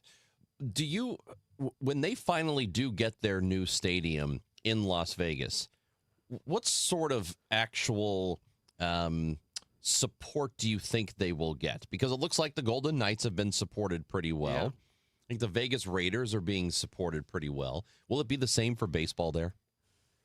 I don't know. I really don't, because they've made hockey really cool with the Golden Knights, and they were good right away, which helped. Yeah, We actually talked to a broadcaster with the Golden Knights, Matt, and he said they have been so embraced by the community, but he said there were so many naysayers that really pushed against bringing an NHL team to Vegas because they said it won't work. You can't get that loyalty, and they did. And I only say that because as we're wondering about the baseball team, the hockey team did have those doubts too. Yeah, I and maybe I'm a prisoner of the moment on this one. There were naysayers, but I also feel like there were people that were really passionate about the idea of having the Golden Knights, and I don't think that passion really exists for Major League Baseball. I don't think there was anybody clamoring for Las Vegas. Las Vegas wants an NBA team. They definitely want that, and I would think at some point in time they may get it. I feel like there's definitely passion for that. There was passion for the NFL. I don't know if there's passion for Major League Baseball. Plus, it's different. You're running 81 games a year in a community that doesn't have a huge natural population. I don't know. I have a hard time believing it's going to work. It's going to be better than the situation they had in Oakland, but would it be better than if they would have gotten a new ballpark built in Oakland? I don't think so, because those people in Oakland really loved the A's, and it's been a terrible situation. I mean, they're playing in a minor league ballpark right now in West Sacramento, and it's not a very good. It's not like I've been to a lot of minor league ballparks. I've worked in AAA baseball. It's not like that ballpark in West Sacramento. It's fine, but it's not one of these pristine chapels of minor league baseball. It's just sort of it's a minor league baseball stadium from Central Casting, and they're forcing guys to play there for a few years. It's a weird situation, and I don't know how successful it'll be in Vegas. And I'm going to this tomorrow on Gas House Gang when we talk to Ollie Marmol. I am going to suggest that he do his best to get ejected for the walk, because he's got to walk out to the outfield, because they can't just walk into the clubhouse behind the dugout because they don't have one of those. So everybody who gets ejected has to walk all the way out to the outfield to go through the gate, and I want that. You can really delay the game because the umpires can't force you to walk at a certain speed. You can set your pace as you wish on that. So, come on, Ollie, do it. Yeah, let's go. Let's see how that goes. Yeah, I worked in a minor league once where we didn't have a visiting clubhouse in the city. So when people got ejected, they had to walk out to the grassy berm down the left field line, and then they would just watch the game from the berm. That's awesome. That's awesome. Yeah. Hey, last thing before we say goodbye here, we got the news right before the show started today that Ahmad Hardy, the All-American running back for Missouri last year, he was really, really good. He was shot at a concert over the weekend in Mississippi. There is optimism. He's going to play football. That's what we heard from Pete Thamel, who covers football for ESPN. Do we know anything else about this? I haven't seen anything beyond that. Missouri issued a statement about it.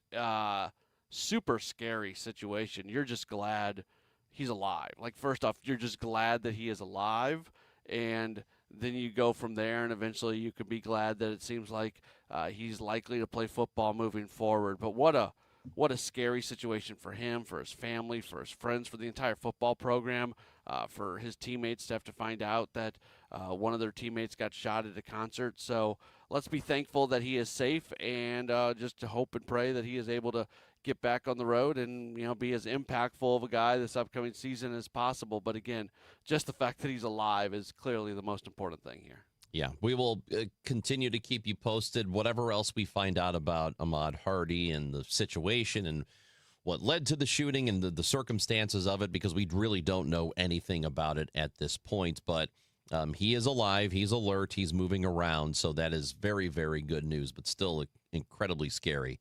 Matt Pauley, we appreciate you. Thank you again, sir. You bet. Talk to you soon. Yo, Paulie, your sister's with me. I'll call you back later. See ya. Paulie's got Redbird Rush Hour at 5 o'clock every weekday, talking a lot of Cardinals baseball on that show. And then it'll be Sports Open Line from 6 until 8 o'clock tonight. And if you can't wait to get your baseball Cardinals fix, well, you don't have to wait too long, because at 12 o'clock, it is the Gas House Gang, Tom Ackerman and me, Chris Ranji. We've got Greg Amsinger joining the show. Mike Claiborne will be on as well, here on 104.1 FM KMOX. Spring is here in St. Louis, and if you're thinking about selling, now's the time. But timing is only part of it. This is Debbie Monterey, and I'm with Gloria Liu, your home sold guaranteed realty. Gloria, why is it still so important to choose the right realtor? Simple. Not every home is selling fast or for top dollar. Here's the difference. I already have the buyers. With over 2,400 buyers in waiting, I'm not just listing your home. I'm matching it with demand. That's how I offer my guaranteed sale program. We sit down, agree on the price and timeline, and if your home doesn't sell, I'll buy it myself. But my goal isn't to buy your home, it's to sell it for the most money possible in the least amount of time. And that's exactly what my system does. My clients don't have to hope their home sells. I guarantee it. If you're selling your home this spring, call the one I trust, Gloria Liu, 314-325-6888, or GloriaHasTheBuyers.com.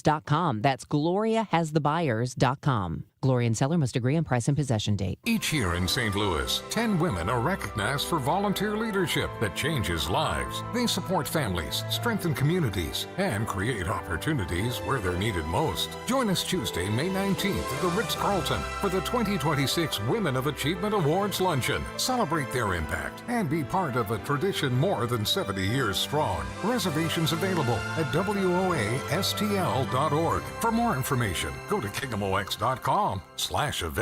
One of life's greatest mysteries has finally been solved. Who let the dogs out? Spruce, spruce, spruce. It's Spruce, the weed and grass killer that's safe for use around people, pets, and bees. When used as directed, spray the leaves for visible results in just 1 hour, and dead weeds in just 1 day. You spray, they play. Spruce. Pet friendly, weed deadly. Find wherever weed killers are sold. This is the story of the one. As a maintenance tech at a university, he knows ordering from multiple suppliers takes time away from keeping their arena up and running. That's why he counts on Grainger to get everything he needs, from lighting and HVAC parts to plumbing supplies, all in one place. And with fast, dependable delivery, he's stocked and ready for the next tip-off. Call 1-800-GRAINGER, click Grainger.com, or just stop by. Grainger, for the ones who get it done. Carpal tunnel syndrome, heart failure that doesn't improve with common medicines.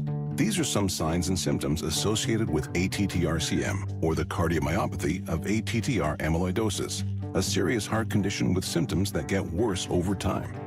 Amvuttra vutrisiran is a prescription medicine given by a healthcare provider that treats ATTR-CM in adults to reduce heart-related death, hospital stays, and urgent visits.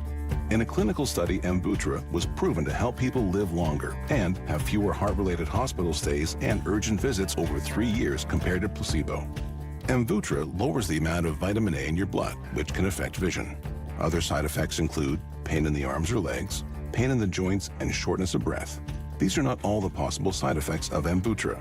For prescribing information, call 1-833-256-2748 or learn more at Amvuttra.com. Ask your doctor about Amvuttra for ATTR-CM. Men, if you're suffering from erectile dysfunction or PE, you're not alone. Most importantly, you don't have to live with it. Paramount Men's Medical Center restores men's sex lives in just one visit. Their painless breakthrough treatments eliminate ED and PE, even when Viagra and Cialis don't work. Here's Dr. Simovitz, specialist in men's health. Paramount Men's Medical Center's painless breakthrough treatments eliminate ED and PE, regardless of age or medical history. 98% of patients see instant results right in the office. Men are now lasting longer than they ever imagined. And the best part, at Paramount Men's Medical Center, your consultation and first treatment are free. Qualified patients even get their testosterone checked free. Call 314-720-8444. 314-720-8444. Take control of your sex life. Call now. 314-720-8444. Chris and Amy now. The Dave Glover Show at 1 on the voice of St. Louis, KMOX.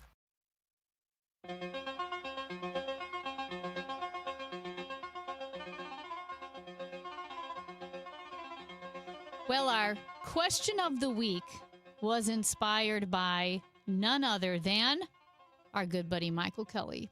Ranj, when you were visiting your family. Oh, no, I'm sorry. I went to wife the. and kids? No. I was at the longest wedding in history, but go ahead. Oh, oof, that's tough. We could get into that. We'll have to get into that later. I want to hear about the longest Dude. wedding in history. But Speaking of, I have a thing or two to ask Michael Kelly about that crap. oh, yeah. Yeah.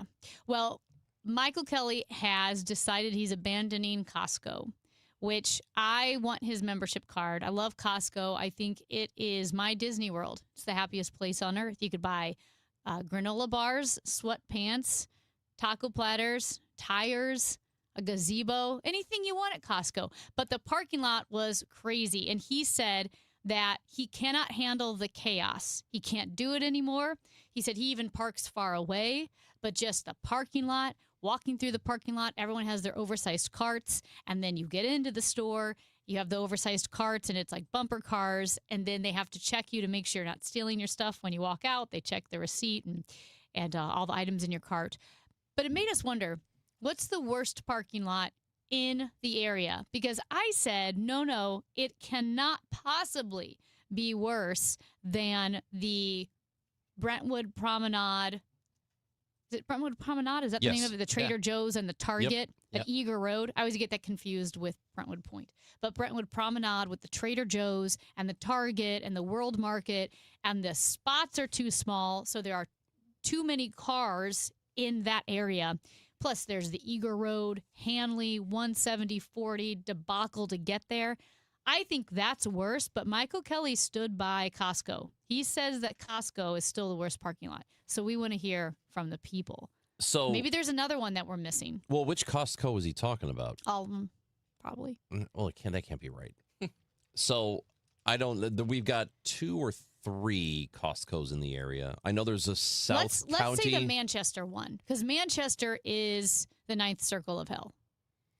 Okay, where's that one? How far west? It is, hold on, it is east of 141. East of 141. It is east of 141, but west of 270, so it's in Okay. between. Oh, I know what you're talking about. Okay. Mhm. Well, I've never gone over there. It's on a hill. Yeah. All right. So Costco, that's all right.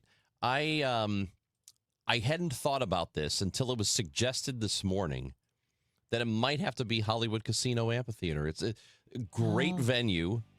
Great venue. I really do like watching shows Yeah. there, but the parking lot is To get it is out. rough. So you either have to leave early or you got to wait until everybody's gone before you get in your car and go. Someone just texted West County Mall at Christmas. Yeah. That one. Wow, that's a good one. You will be stuck there for hours. No, you won't. You people just don't know how to get out of there. No, you'll be stuck I've for hours. had no trouble getting out of there this ever. This guy. Go to West County Mall with me. I'll show you how to do it. At Chris Amy KMOX. Put All right, it on let Twitter. me know. Let me know if you want to go to West County Mall with me someday, and I'll get you out of there. We'll go during Christmas time, and I will get us in and out. You'll be like, "How did we do that?" Yeah, you follow me, pal. 314-436-7900. Text into the show. Andrew Egger, White House correspondent for the Bulwark, will join us when we come back on KMOX. Last year, I had back pain radiating down my right leg. The pain was so bad I was willing to cut my leg off to stop the pain. I could barely walk and had to stoop over when I did just to take pressure off the spine. I'm John Morgan of Morgan & Morgan. In my professional career, I've represented thousands of people who've had herniated discs and issues with their neck and back, but never fully appreciated what they were going through until it was my turn. It's like trying to describe colors to a blind person who's never had sight. All I can tell you is it hurt like hell, but worse. My daily walk was gone, and that bothered me a great deal. Then I thought of all of you and how much more devastating this type of injury could be for you. My life stopped. I now feel your pain. Just know at Morgan & Morgan, we got your back. I understand. Morgan means more. The choice of a lawyer is an important decision and should not be based solely upon advertisements. Past results afford no guarantee of future results. Every case is different and must be judged on its own merits. We all hear the radio ads about the IRS. They tell you to be afraid, to be scared, and they try to frighten you into calling. I'm not here to do that. Tax Relief Advocates is different. TRA is here to tell you that if you owe money to the IRS, whether it's $5,000, $50,000, or $500,000, we have a solution. It doesn't matter if you're sitting in your car, at work, or with your kids. No matter where you are, call now. 800-575-9834. Don't lose hope. TRA can eliminate or reduce what you owe to the IRS. Generous programs are now available that can give you a fresh start. Our passion is taxes and helping individuals fix their IRS problems. We have over 1,000 5-star reviews on Google and an A+ with the Better Business Bureau. You don't need to be afraid of the IRS any longer. End your tax nightmare today by visiting us online at TRA.com or call 800-575-9834. That's 800-575-9834. Tax Relief Advocates. Real solutions for real people. With summer here and the kids home full time, your garage door will see a lot more use. Do it a favor with annual maintenance from Overhead Door Company of St. Louis. The 26-point tune-up is one price for up to 3 garage doors and openers. Get them all done. Trusted in St. Louis for 100 years. Always look for the genuine, the original red ribbon of Overhead Door Company of St. Louis. Since 1926, they're never going to steer you wrong. Schedule online at overheaddoorsstlouis.com. In St. Louis, the weather can change in an instant. Stay prepared for whatever Mother Nature throws your way. When weather threatens, the KMOX Storm Center has expert forecasts and live reports here to keep you safe and informed. Don't get caught off guard. Know your weather. Sponsored by Saliga Heating and Cooling. Celebrating 100 years of informing and entertaining. KMOX AM St. Louis, KMOX FM Hazelwood, the voice of St. Louis. It's 11 o'clock, sunny and 67 degrees. I'm Debbie Monterey. President Trump asked where the ceasefire stands with Iran. He called it unbelievably weak and says it's on life support, saying he didn't waste his time reading the proposal from Iran, but says he believes he can still negotiate. You have the moderates and you have the lunatics. And I think the moderates are more respected. The lunatics want to fight till the end. You know, it'll be a very quick fight. He still vows complete victory over Iran. Meanwhile, the price for a barrel of Brent crude oil climbed 1.6% to nearly $103, up from roughly $70 per barrel before the war. Gas prices in the St. Louis region averaging $4.43 a gallon. We have the latest on a Mizzou football player who was injured in a shooting over the weekend. Citing a source, ESPN's Pete Thamel says there is optimism that Mizzou running back Ahmad Hardy will play football again. How quickly he can return and the impact isn't known. Hardy is reportedly alert today and moving around after being the victim of a shooting at a concert in Mississippi early Sunday morning and sustaining a gunshot wound. The school says in a statement that Hardy underwent surgery Sunday in Mississippi and is in stable condition. Tom Ackerman, KMOX Sports. Republicans now appear to be gaining the edge in a nationwide fight to change congressional maps. GOP-led efforts to redraw districts are now moving forward in 4 other states. CBS News' Finn Gomez reports. But if you look at the Cook political report, if you look at the University of Virginia and others, they have already shifted several races towards Republicans because of these new maps, these new lines. But the historical pattern still favors the party out of power in a midterm, Democrats. So Democrats have that. They have a climate right now that also favors their party. The president's numbers are underwater on the economy, cost of living, and they believe that those issues can drive turnout. From the KMOX business desk, the founder of Arch Apparel files for bankruptcy. That move comes after the company closed its doors less than 2 weeks after a decade of business. Owner Aaron Park says the business had been struggling for a while in November after closing the Ballpark Village location, which is now home to Card Vault by Tom Brady. Free bike rentals at the Gateway Arch this month. It's National Bike Month, and Big Muddy Adventures is offering complimentary bikes during normal operating hours at the Arch.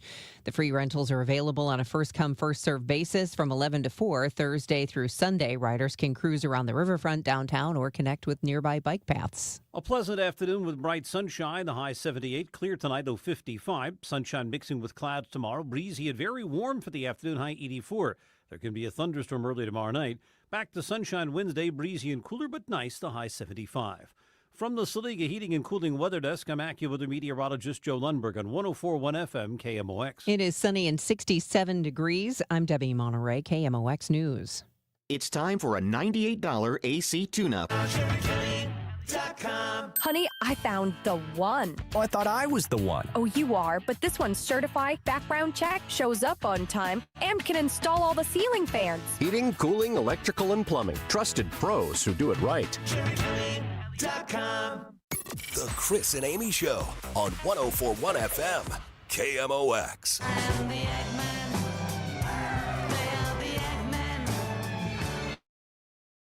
Is hour 3 of the Chris and Amy Show, but for the Gas House Gang is at 12. We now bring in White House correspondent for The Bulwark and the co-author of the Morning Shots newsletter. It is Andrew Egger who joins us here on KMOX. Andrew, good morning. How are you? Hey, guys, I'm doing well. How are you? Hey, we're doing okay. Are things in Washington, D.C. Any closer to normal than what they typically are? That is such an interesting question. Normal is a strange word because I would say we're sort of in stasis across a number of fronts, right? It's not like there's a ton of new breaking news every day the last couple of weeks. There aren't any giant, congressional spending fights happening. There haven't been any enormous developments in the war in Iran, but there have been a number of developments related to, future stuff like, gerrymandering fights and Supreme Court decisions and things like that around the congressional maps and, Oh, we have a little. We're having a freeze up. I believe we've lost. We've lost Andrew. I don't know if it's. You think it's his fault or ours? I'm guessing it's us. Yeah, it usually is. Because we've also lost me and you. Yeah. All right. Well, if you're watching on the stream on YouTube, Facebook, Andrew. or Twitter, I think he's back. I think he's back. Andrew, are you with us again? I think so. We're having. I'm sorry. Did you lose me? Yes, but it was our Did you get any of fault. what I was saying? No. Well, you said that there's nothing. Everything's stasis. Everything is it's quiet, but that doesn't mean normal. Yeah. Well, I'll skip to what I was kind of saying because I don't know what you got and what you didn't. The status quo is there's not a lot changing, but it's not necessarily a good status quo in terms of, especially, the war in Iran and the economic picture that has resulted from that, where we're still sort of stuck in the Strait of Hormuz. It's still not clear what's going to fix and solve that situation.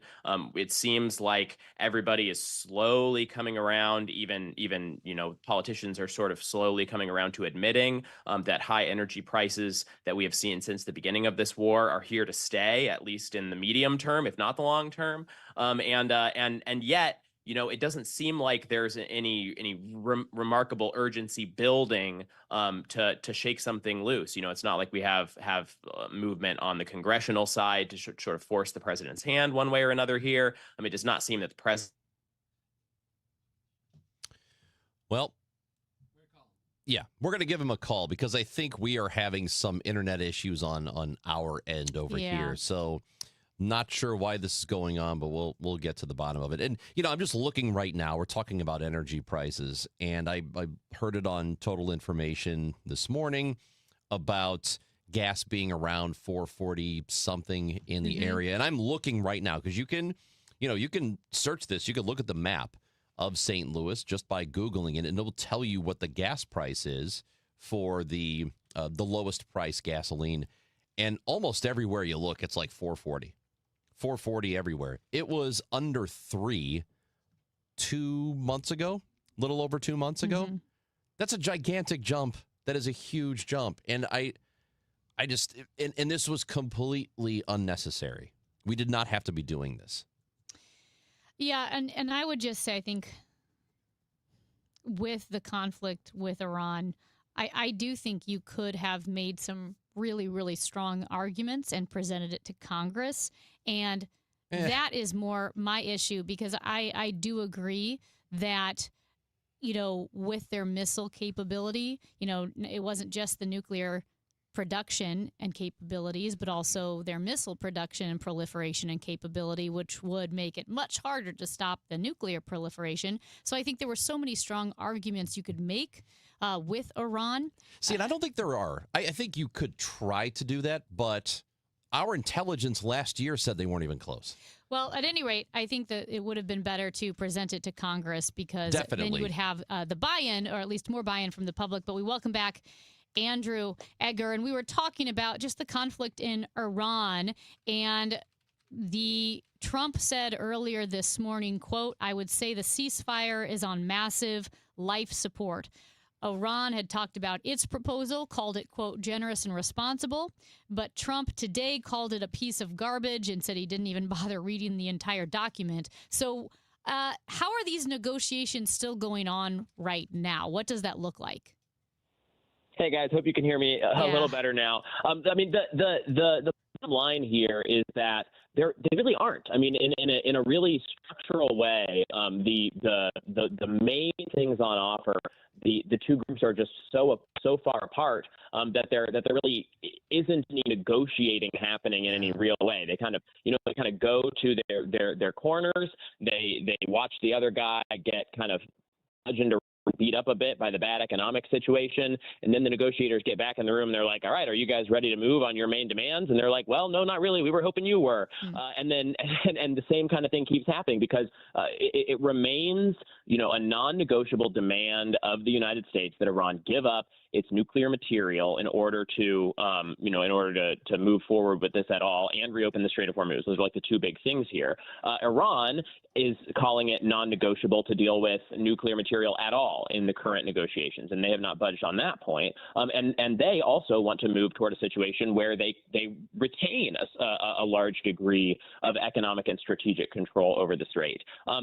When the president says, the ceasefire is on life support, that is really just him kind of belatedly acknowledging what has been clear for a while now. I mean, there's no real ceasefire happening when, our ships are shooting at their ships and their ships are shooting at our ships, and we are, waging economic war on each other in the form of these various blockades.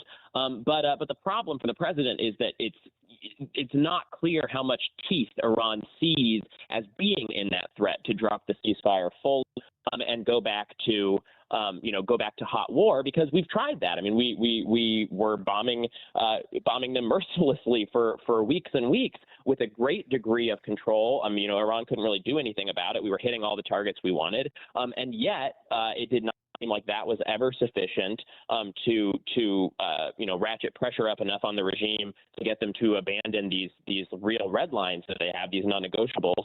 And it's not obvious that we were leaving a lot of meat on the bone in terms of that bombing campaign. And so the only other thing available to the president in terms of like a real military threat would be boots on the ground. I mean, a real invasion, which would be an unbelievably dramatic escalation from a military standpoint, from a political standpoint. I mean, it would really become sort of the signature, happening of Donald Trump's second term, if it isn't already, right? I mean, and it doesn't seem like there's any appetite for that domestically. It doesn't seem like the president wants to do that. And so we're sort of just left in this weird, stuck status quo situation I was talking about. Speaking of being in that stuck situation, which it seems like President Trump and Missouri Senator Josh Hawley realize, okay, gas prices might be high for a while because the president did say he supports pausing the gas tax, and Senator Hawley said he will be introducing legislation to suspend the gas tax as prices remain high. So much talk about this in Washington and how quickly you think this actually might happen? Yeah, it's totally possible. You see this sort of thing happening a lot. Obviously, it's more common for it to happen at the state for some of these some of these things. You saw it happen in, I think, Georgia in 2021 or 2022, and they were getting very high. Things like that. It's obviously a very popular thing to do. People like to pay less. I think the president would like for people to be able to see sort of like a direct benefit from something he's done. Obviously, he has tried to sell the idea that this Iran war has already brought the country a lot of different kinds of benefits in terms of setting back the regime's nuclear program and things like that. But that's not stuff people can kind of like see and feel tangibly in their own lives like they see and feel, the rises in gas prices that they have seen. So from that point of view, you can definitely see the president whipping something like this. You can definitely see Republicans getting behind it. You could even see some Democrats peeling off. But the problem for the president politically is that this is, just sort of yet another acknowledgement, a public acknowledgement that the reason why these gas prices are high is this war in Iran, that they're having to kind of abandon this message that they have been sticking with so far for weeks and months of, this is just a momentary blip, temporary pain, don't worry about it, things are going to get back to normal really soon. And as the hope for that fades, now the fact that they are needing to kind of take different measures to just let a little bit of pressure off here and there is sort of, it's a pretty tacit or it's pretty explicit acknowledgement of the fact that those were too rosy, those promises before, and it's not as though just getting rid of the gas tax, taking a little off the top, a haircut off the price of gas, is going to come anywhere close to balancing the upward pressure of having the Strait of Hormuz being closed all this time, especially if it remains and remains and remains and remains. It's just the pressure on oil prices, the pressure on energy prices in general is only going to build and build. Andrew, we know that Secretary of Defense Pete Hegseth has said that he wants Mark Kelly, Senator Mark Kelly, again to be investigated because he believes he is disseminated classified information about weapon stockpiles, which have been depleted because of this whole Iran situation that has happened over the last few months. Kelly says that actually you said all of that in a public hearing, so it's been out there. What's going to happen with that? Because this is not the first time that they have investigated Mark Kelly. Yeah, frankly, it is a spurious claim. It is as spurious a claim as the first time you gestured at before, as the first time the Secretary of Defense tried to get a scalp from Senator Kelly, which in the past that was about that video that he and a couple of other lawmakers who were former military and former intelligence made 6 months ago or so, basically telling service members they were under no obligation to obey unlawful orders. The president freaked out, called that sort of treasonous behavior, seditious behavior, should be punishable by death. Secretary Hegseth didn't go quite that far. He said, it was essentially, deleterious to the morale of the troops, and therefore, subject to military discipline. That all happened before. It's truly silly. It genuinely is silly. Everybody has known for weeks and weeks that the possibility of all of our, best, highest level missiles and missile technology and all these things, especially our defensive capabilities, our interceptors and these things, that these are very expensive, that we have them in limited supplies, and that we were firing them off like crazy. This has just been publicly reported. It's been obvious if you've followed the news. And so like the idea that Secretary Kelly has, crossed some sort of line by inquiring after that, and trying to get some sort of like a public accountability from the Defense Department about that, it is silly. On the other hand, this is sort of just how MAGA politics works, right? It would be possible for Hegseth to fight Kelly on the merits of this and say, yes, these are depleted, but we're asking for money in the budget to replenish these stockpiles, and also we think this was a good use of these missiles, and so on, and sort of make the fight on the merits. But it is much more sort of intelligible to the sort of politics that these guys tend to do, to turn it again into just sort of this contentless food fight, this sort of like smashing of government powers against one another, and just trying to kind of get everybody to run to their polarized corners to say, Mark Kelly's the villain, no, Pete Hegseth's the villain, and just kind of have everything go down to that lowest common denominator sort of thing. So it's not really surprising to see from the Secretary of Defense, but it is again just very silly. Andrew, it's always great to talk to you. Thank you for being with us, and we will do it again next Monday. Thanks a lot, guys. Sorry about the technical trouble. No, it was our fault. Yeah. Trust us. Well, I'm happy to trust you. we have our finest people working on it, though. We'll take care of it. Thank you, Andrew. Thanks, Andrew. So long. Bye. Andrew Egger, White House correspondent for The Bulwark. Sign up for the newsletter called Morning Shots. He is a co-author of that. It is Andrew Egger, also a St. Louisan. And we love to have him on every Monday here on the Chris and Amy Show on 104.1 FM KMOX.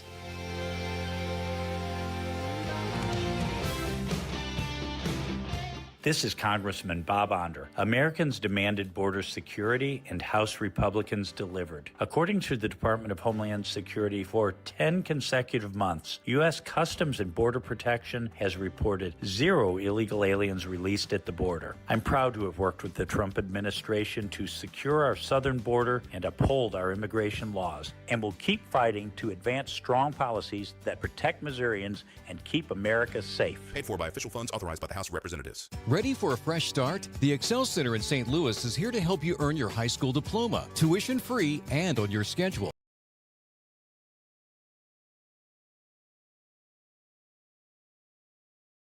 Childcare, career coaching, flexible classes, we've got you covered. Registration is now open. Don't wait to take the next step toward your future. Visit excel.mersgoodwill.org to enroll today. This community message has been brought to you by Together Credit Union. This is the story of the one. As a procurement manager for a hospital system, she keeps every facility in her network stocked and ready. That's why she counts on Grainger to be her single source for thousands of products, from disinfectants to lighting, air filters, and more. And with fast, dependable delivery, Grainger helps her keep every facility stocked, safe, and running smoothly.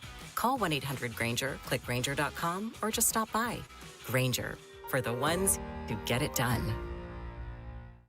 At EasyCater, we believe every workday gets better with great food. The 9 a.m. staff meeting? How about breakfast burritos and lots of coffee? Big client presentation at noon? Let's do Mediterranean bowls. Accounting's gotta work late. Keep them pepped up with spicy noodles. With EasyCater, you get a huge variety of favorite restaurants with tools to help meet dietary needs and stay on budget, all on one platform.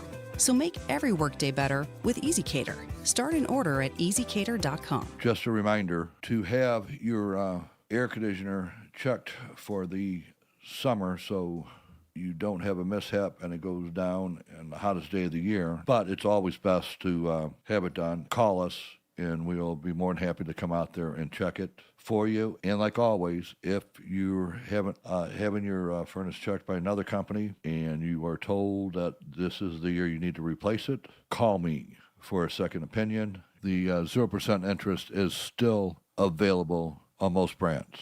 Save your cash and keep your credit cards open and away from those high rates. Call me. You'll be glad you did. Bart Inman, one easy number in Missouri and Illinois. The easiest. It is 314-293-2600 or on the website bartinman.com. Now that's Bart with a B, Inman with an I.com. God bless. Hi, this is Charlie Brennan. I see clearly now thanks to the doctors, Greg Birdie, Ranjan Malhotra, Robert Brusati, and Andy Royer. You can too. YourEyeDoc.com. Hey guys, Glover here with my friend Stewie from Stewart's American Mortgage Corporation. Stewie, let's talk about refinancings, and let's just bottom line this. Everyone needs money at some point in their life. You know what, Dave? There's so many different ways you can make money. Number one, go to a lower rate. If you're financed over the last 3 years, chances are you're paying a higher rate than what you can today. Refinance with the Bagel loan, no closing costs at all. That's number one. Number two, a lot of people are concerned not about the cash flow, but overall interest that you're paying. Go from a 30-year to a 20-year. The rates are lower on a 20-year versus a 30-year. Save hundreds of thousands of dollars. And third is the really easy way. You need cash. I need cash. Take cash out, refinance now, take the money you need, keep the payment the same. It's easy. It's simple, all with no closing costs with that bagel loan.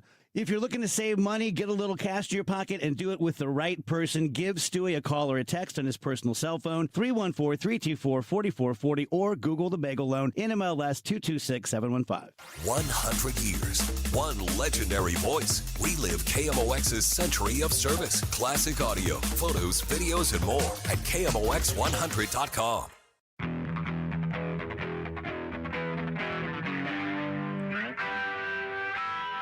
All right, Amy, here's a thing that I'm pretty sure I know is going to resonate with you.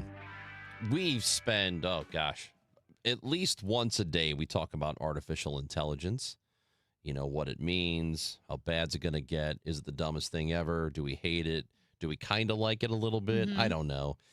But we do talk about it a lot, and rightfully so, people are concerned about, there's excitement about what it can do, but there's also a lot of concern about what it can do, like replace us, replace our livelihoods.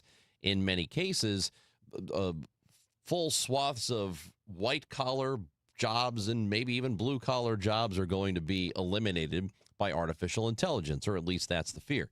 So we're talking as people who are in our midlife, midlives. We are not middle-aged, right? Nope, we're midlife.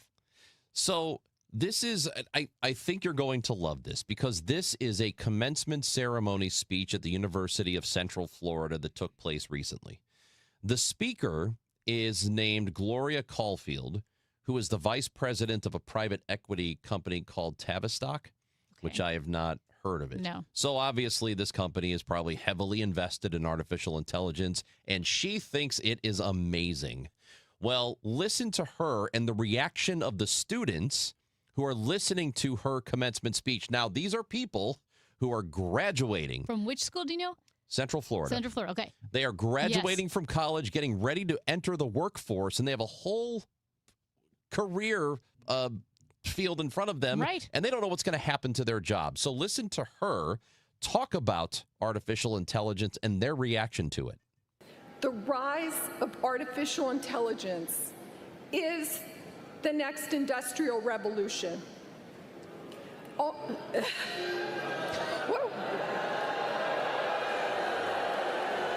What happened? Okay, I struck a chord. May I finish?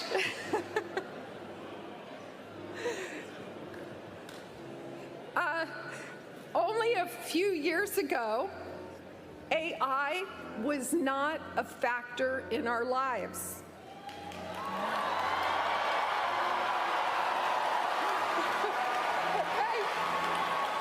How great is that? In real time, this lady who got up there, oh, this is great. Artificial intelligence is wonderful. And all the students are telling her, no, we hate it, you jerk. It's going to take our jobs. That's why we hate it. That could not be more delicious. That is just, it's such a great reaction. Telling this woman to her face that we hate your stupid artificial intelligence that we know you're making money off of. Man, oh man, did she sound nervous? Well, because she probably had this entire speech ready to go about AI. She's like, this is going to be great. And this is basically you're starting your stand-up set. And you get booed with your very first joke. And you're like, uh-oh, I've got 10 more minutes to go here. What do I do? I am. You're going to hate the rest of my set. I am not a fan of AI at all. And a lot of my friends are. They're excited about it. They love it. They like, oh, I can't wait to see the potential and how it helps us. I see it not as the end of humanity, probably because I'm not giving it enough credit. I see it as right now getting stupider and stupider, as a lot of the AI that's on the internet, I know it's the early stages, but it is basically a glorified aggregator.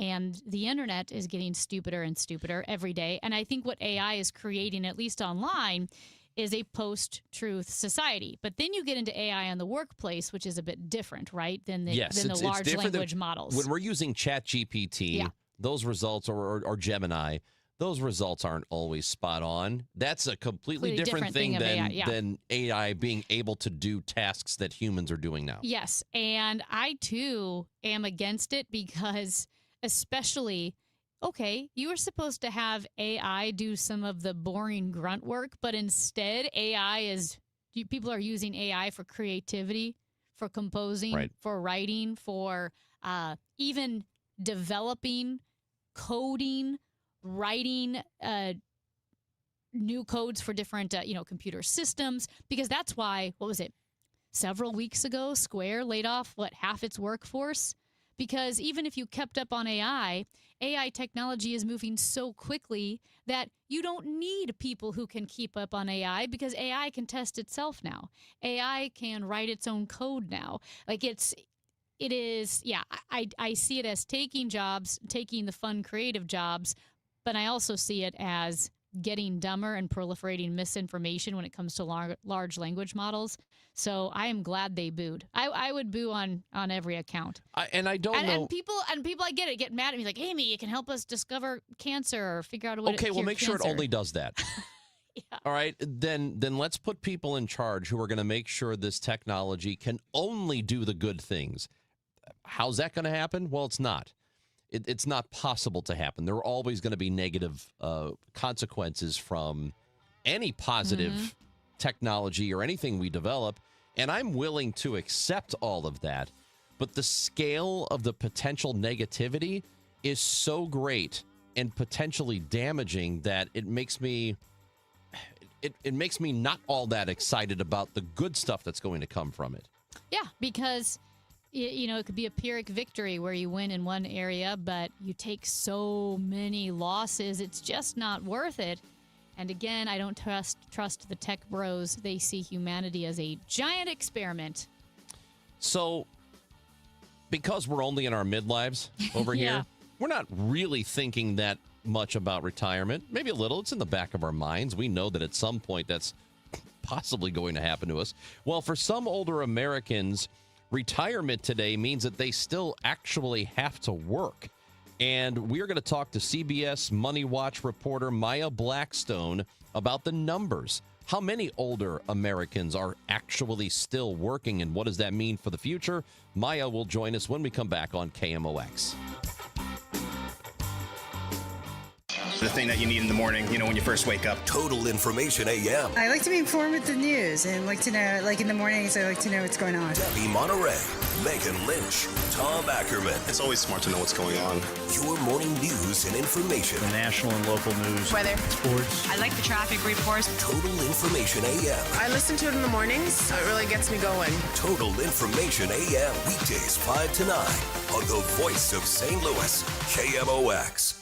Mizzou football will be here before you know it. Join us for the 100th anniversary of Memorial Stadium with season tickets. Join the season ticket waitlist at mutigers.com/FB waitlist and get ready to lock in tickets for 2026. The home schedule is highlighted by games against Florida, Texas A&M, Texas, Kentucky, and Oklahoma. Don't wait to reserve your spot. Join the waitlist at mutigers.com/FB waitlist. MIZ.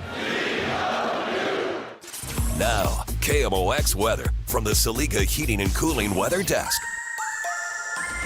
72 degrees and gorgeous. Lots of sunshine today, a high of 79. Tonight, mainly clear and a low of 52. Weather sponsored by Financial and Tax Strategies. If your retirement plan is mostly what if and a little fingers crossed, you deserve better answers than that.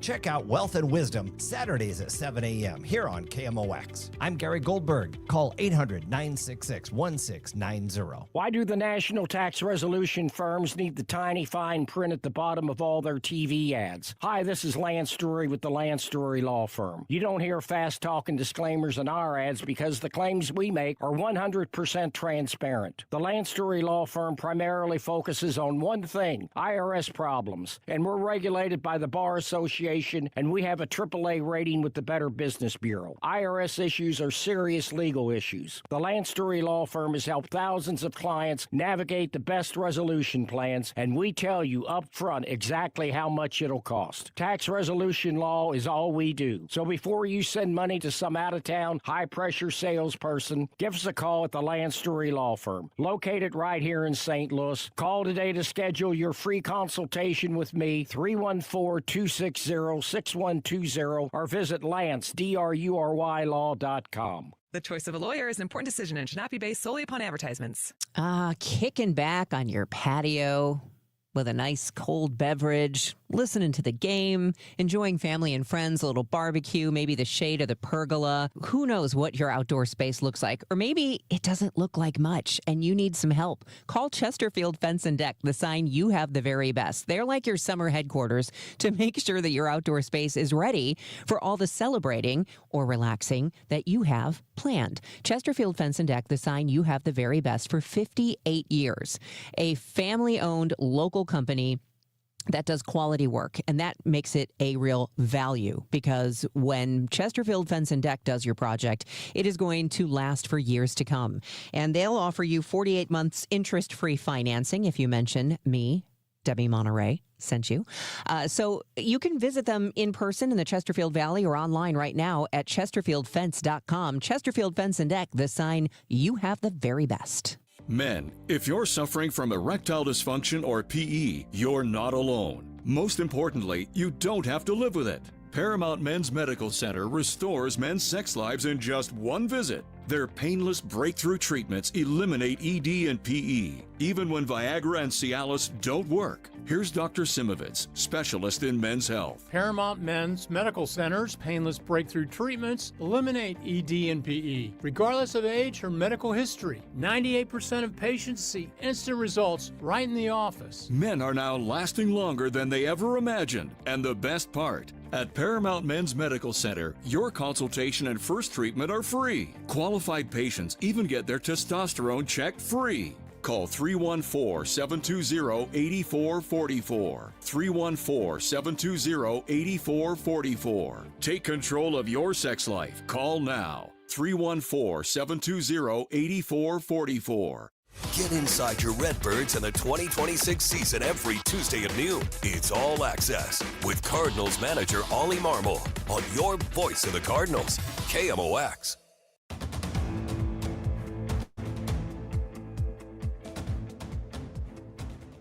Well, we've been talking about the prices of gas and really the price of a lot of things. And We need to go back to talking about the price of eggs.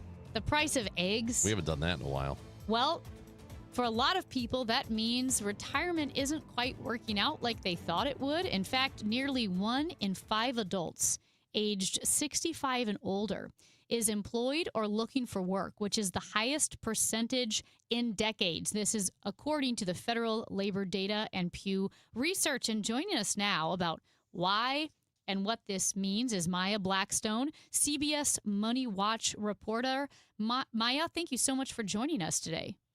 Hi, thanks for having me. Really appreciate it. We've been looking at older workers a lot, and it's really interesting. And for a growing number of older Americans, retirement is looking exactly like working. And I know that this percentage that nearly 1 in 5, 65 and older, are working or looking for work. Do you know how much higher that is than normal? Like, what would be considered normal? Well, it's interesting because actually the fastest growing demographic in the workforce we know, according to Pew Research, is the folks 75 and older.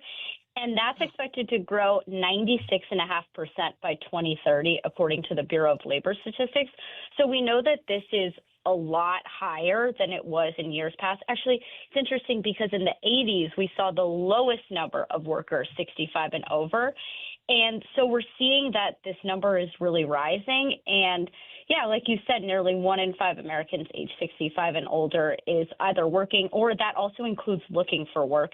And it's the highest level that, like I said, we've seen in decades. And you do note in your story that for most of these people, it is a financial necessity, not a choice.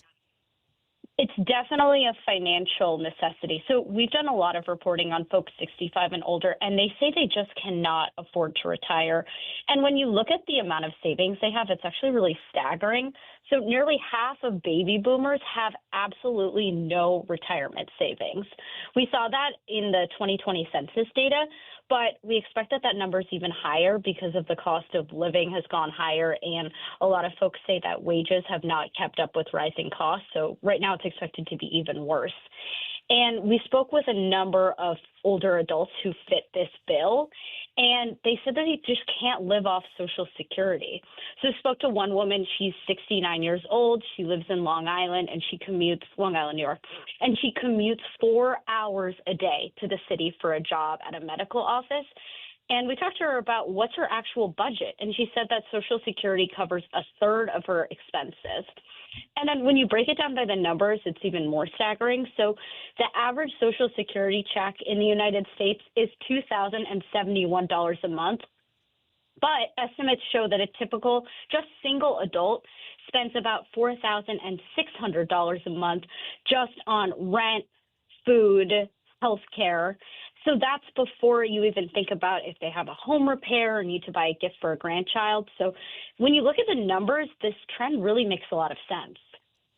And so because people are having to work a whole lot longer than they typically do, if you're wanting to retire, it's a really tough thing to accept, that you can't just not work anymore. So the folks that you talk to, when you speak to them, how do they react to having to get back out there and go do a job when they should be done with all of that by now? Yeah, I mean, your retirement years are supposed to be your golden years. You know, a lot of seniors think about relaxing on the beach, gardening, spending time with family.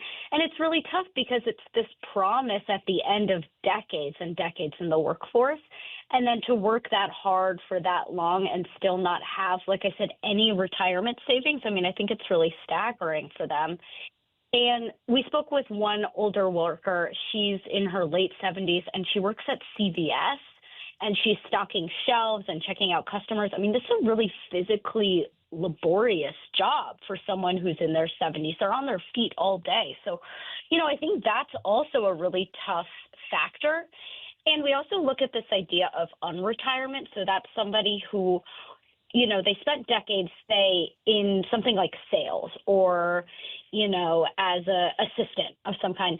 They're retiring, and then they decide they need to go back in the workforce because they don't have enough money for retirement. They can't often get a job in that same industry. I spoke with one woman. She was a parole officer, retired, and then had to go back to work as something completely different as a babysitter because she just couldn't find work in that particular area. So I think this idea of unretirement is really interesting because, yeah, we're looking at people who are leaving the workforce, then deciding they don't have enough money and they're going back to work, but they often just can't find a job in that same industry. And I would imagine, too, if you are unretiring means, well, you might have been retired for a while, which means your industry may have moved on with technological advancements and just the way the industry operates as a whole. So for some people, because technology moves so quickly, even if you're out of it for a couple of years, it could be impossible to get back. Yeah, we spoke with Jeffrey Sandsbacher, who's an associate professor of economics at Boston College, and he talks a lot about this idea of unretirement. And he says older workers are most likely to return to the labor force when the economy is strong and there's a lot of jobs. But right now, for a lot of areas, we're in a really tough job market and there's a lot of competition. So these older workers are competing with people who are decades younger than them, and there's a lot of bias against them. You know, I mean, I think we see this all the time on the internet and TV shows that older people can't handle technology. They don't know what to do on their computer. And so that's a bias against them when they try to go into the job market. We also spoke with a career expert at LinkedIn, and she had some good advice. I mean, she said that older workers should lean on their strengths, and they should also lean on the skills that they've learned over decades in the workforce and the network that they've built. But again, I think that's hard. Say you're 75 years old.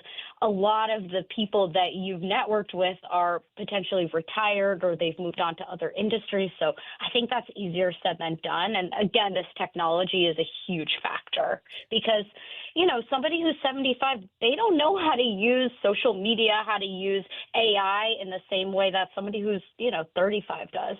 CBS Money Watch reporter Maya Blackstone with us on KMOX. So, if you are listening to this and you're wondering, okay, well, that sucks, this could happen to me, or it is happening now. You did mention the numbers that it is going to increase dramatically the amount of people who are working. Is there any sort of light at the end of the tunnel for people who may be in this situation or soon about to be in this situation? I think a lot of the people that I spoke with, they say this wasn't what they anticipated. They didn't expect to be working at this age, but there are a lot of benefits. The one woman I spoke with who works at CVS, she likes it as a really people-forward opportunity. She's on her feet all day. Yes, it's very tiring, but she gets to chat with people. You think about something like a pharmacy, the same people are going in. It's a local store in a lot of ways. And so she gets to interact with the same people. They know her. So there is a lot of benefits. And the woman that I spoke with, she's commuting 2 hours a day from Long Island to New York, yes.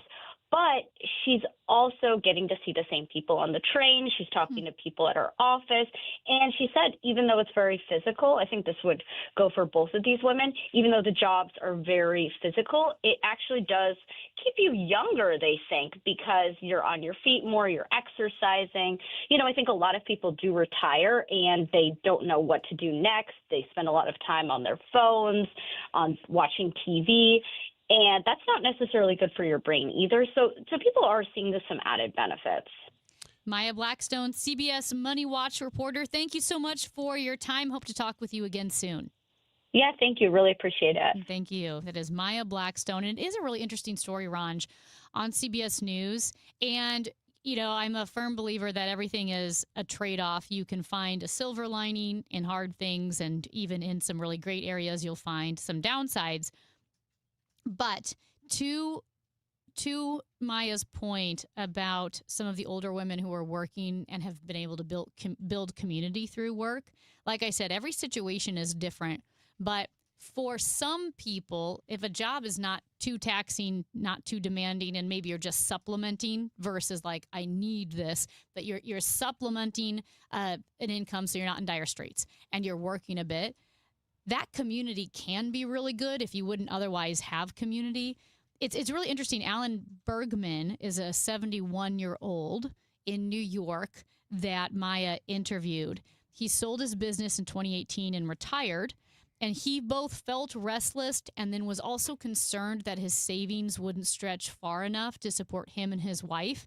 So he launched a business as a personal historian, a job he does from his home office.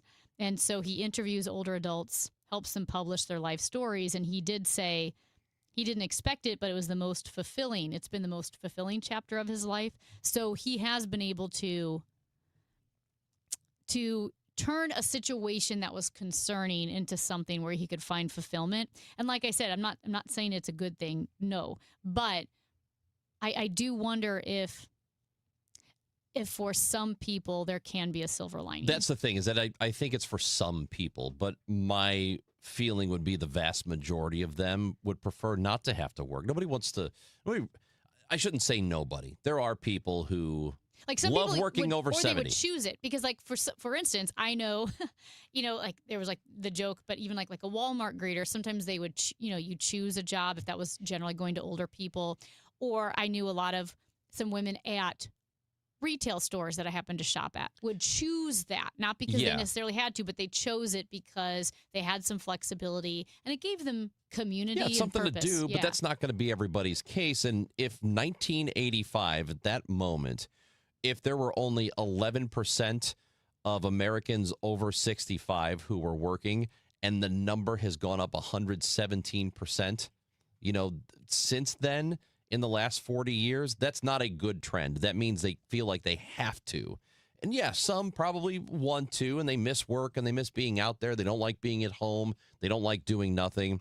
But I can guarantee for the vast majority, they wish they wouldn't have to do this. And now also, they feel like at that age, they have to go to work every day. And if this is where we are now, How bad is it going to get? Well, but isn't the saying that, like, I'll never see Social Security? Like, I've been paying into it for the past, as long as I've been an adult with a job. I'd like my money back then. And I don't know if you'll see it. You probably might see a trickle down. Matt won't see it. But that's what everyone has been telling us, right? Because that is our biggest issue is we've got to figure out Social Security.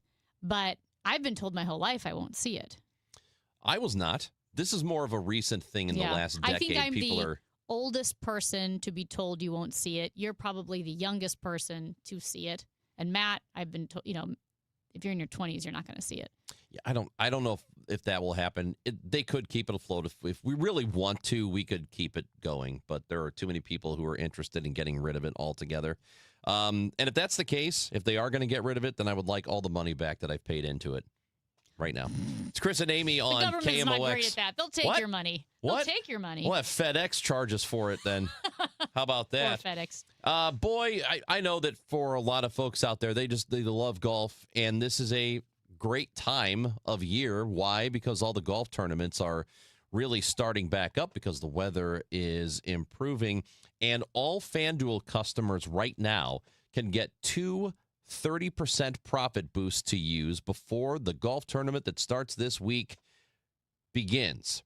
So on the 14th, we're on May 11th right now on the 14th. There's a couple of days away, and the golf tournament begins. You can use these bonuses on top finishes like top 5, 10, 20, whatever you want to pick, and you can back the golfers you think will be in the mix come Sunday, because in a tournament like this, it is not just about who wins.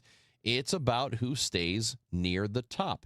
Go to FanDuel.com/Missouri to get started. That's FanDuel.com/Missouri. Must be 21 or over and present in Missouri. Opt-in required. Bonus issued as non-withdrawable profit boost tokens. Restrictions apply, including any token expiration and max wager amount. Gambling problem? Call 1-800-GAMBLER. Broadcasting from the Scott Credit Union Studio, 104.1 FM, KMOX. Let's talk about Air Medical memberships. In an emergency, you don't choose who transports you. Dispatch sends the closest, most appropriate aircraft. Here's what matters: speed, skill, advanced care. Like critical care crews trained for the toughest moments. Like onboard blood that can make the difference between life and death. Arch Air Medical Service delivers life-saving air medical care across Effingham and surrounding communities. When you call for help, we bring hospital-level care to you. Plus, we're part of Air Methods, the nation's largest air medical provider. And about the cost, the No Surprises Act protects patients with private health insurance from unexpected out-of-network air ambulance bills. You're only responsible for your in-network copay, coinsurance, or deductible. Medicare and Medicaid patients have similar protections. No surprise bills, no balance billing, no membership required. Because when it's your life on the line, what matters isn't membership, it's medicine. Learn more at airmethods.com. Copays, coinsurance, and deductibles are set by insurance providers, not Air Methods. Terms and costs may vary. Contact your insurer for details. On Saturday, May 16th, join KMOX and Grassroots Redeeming Love in commemorating 1 year since the historic EF3 tornado that devastated North St. Louis with a short morning of service. Volunteers will meet in the Kingsway East neighborhood from 9 to 11 to help clear tree limbs and trash. If interested in RSVPing for the cleanup or interested in donating to the effort, go to KMOX.com/events for more information. Download to see if you qualify. Not all customers will qualify. Transfer fees may apply. No Albert subscription required. Albert is not a bank. Albert Instant Loans are issued by FinWise Bank, member FDIC. Not an actual client. Terms apply. Kylie, what's wrong? I just got hit with a car repair bill. I'm behind on rent, and I feel like I can never save any money. Have you tried the Albert app? Albert is your financial assistant, helping you find ways to save and create custom budgets to actually grow your money. Plus, you can get up to $10,000 for big expenses or advance up to $1,000 fast when you need cash right away. Albert can get me up to $10,000? Exactly. Albert spots you in a pinch and helps you grow your money in the long run. I'm downloading Albert right now. Download the Albert app and use promo code INSTANT to borrow up to $10,000 for whatever you need. The Albert app helps you budget better and save more money so you reach your financial goals faster. Download the Albert app right now and use promo code INSTANT to borrow up to $10,000. Use code INSTANT to borrow up to $10,000. Glover here for my friends at Cantor Injury Law. Cantor is local, and we're here doing the work every day. We're right here in St. Louis, and we're ready to fight for you. CantorInjuryLaw.com or call 314-628-9999. The choice of a lawyer is an important decision and should not be solely based on advertisements. There's a new kind of energy at Starbucks. When your day needs a reset, try the all-new energy refreshers. Strawberry acai, mango dragon fruit, or the all-new mango strawberry. The refreshers you love, now with extra caffeine. New energy refreshers only at Starbucks. Get a $15 O'Reilly gift card after rebate when you buy 5 quarts of Mobil 1 full synthetic motor oil at O'Reilly Auto Parts. O'Reilly Auto Parts. Chris Ranji, Amy Marks Kors. The Chris and Amy Show on 104.1 FM, KMOX.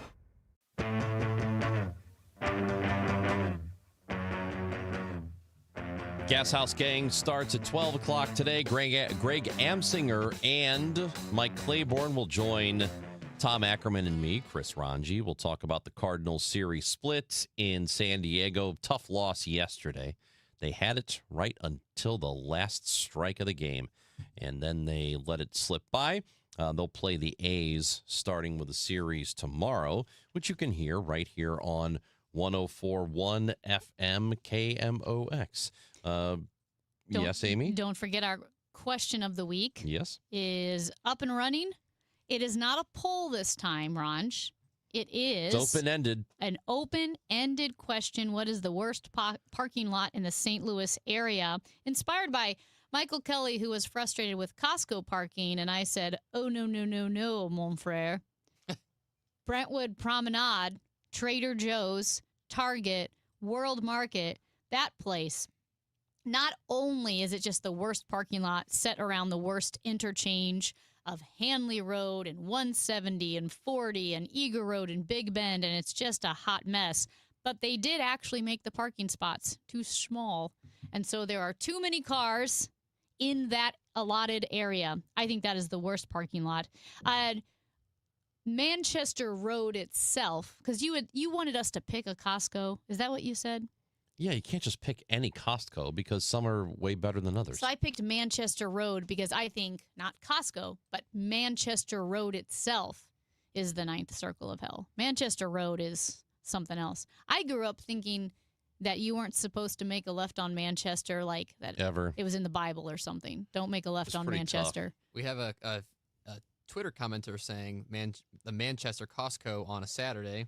There's limited entrances and a vast space with a maze like rows. I guess like the parking lot's like a maze. But yeah, the Manchester Costco is really bad apparently. Yeah. And then, okay, someone else said West County Mall at Christmas, a sentiment with which I agreed. But Ranj did not, because he said he knows the trick how to get out of West County Mall. And I'm not going to tell you what it is. Well, we've had multiple texts. Do not read it. There is a text message here with the trick to getting out of West County Mall. I don't want anybody else to know it. There's one way you can. Gatekeep. I'm gatekeeping this. I'm not telling anybody how to get out. The only way to get out, if you want to know, you have to go with me to the mall and buy me some stuff. Oh. Take me shopping. Buy me something nice. Okay, let me ask and you then this. I will get you out of the mall quickly. This is the trick that was texted in. Do not. Is it your trick? Do not tell anybody. Is it your trick? Is that the way you use? That is not the way I use. So no. see, you should read it. No, because I don't want anybody to know this one either. I'm going to do it. No. Do it. Amy, don't. One trick must be read. Amy, don't do it. You can go up on the Highway 270 parking side. Stop her. Cut off her mic. And cross over to the back side. Oh, no. Oh, man, I missed it. Oh, cross that over sucks. to the back side on the top of the parking garage to the Ballas Road side. I think I knew that. Okay, be quiet. That's the end of that. That's not your trick? Don't you? Hey. Does your trick involve Shut up, dicks? Amy. Shh. Shh. Does your trick involve Dick's Sporting Goods? Stop talking. It's the camp. It's the camp overnight in the Dick's Sporting Goods. The Do day not. before. Yes, that's what you. No, here's what you do. You have one way out of the mall. Park across the street over where that Schnucks or is it a Deerberg's? Whatever it is. It's Park a over there. highway.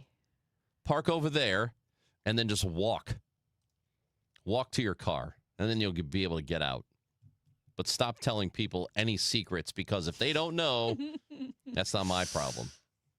You know what I mean? I don't know. To me, I'm voting for Brentwood Promenade. This seems very specific, but someone really is upset at the parking at Texas Roadhouse on Mother's Day. Come on, man. That's some recency bias. That's what that is. We're talking about in general. That's what that is. Texter says, Chris is one of those know-it-alls. No, I just know this, and I'm not telling you what it is. You are a know-it-all. Well, why? Because if I tell everybody, then you'll all get out at the same time. And then how am I going to get out? Right? Telling secrets on the air. What's the matter with you? Your secret, how to get out of West County Mall. That's adorable. That's adorable. I know how to get out of the promenade, too. What? And I am not telling you how to do that. Nothing worse than getting Nope. stuck in a promenade. Well, I don't. Because I know how. Do you? Yeah. Does it have to do with Micro Center? Oh, I do that. Another one. Yeah. All right. Oh, here. This is it. This person here has discovered it. Teleport. This texter says teleport. That's how you do it. Like the FEMA director. Like the FEMA director. It's just teleport, just like that. Oh, you did? Really? How'd that happen? Hey, anything you missed is going to be on the Odyssey app. All you have to do is go back and get it. KMOX.com or wherever you get your podcasts. We would love for you to listen to the show. And then come back tomorrow at 9 a.m. and we will do it all over again. But coming up next, it is the Gas House Gang talking Cardinals, baseball, and more. Tom Ackerman, Chris Ranji, Greg Amsinger, Mike Claiborne, all on the show next on KMOX. Including the white-bellied seed snipe. Which is a great bird. It is admittedly a great bird. You've never seen it. It's wonderful. It's got that white belly. Time now for today's Spotlight on Money, sponsored by Ethos.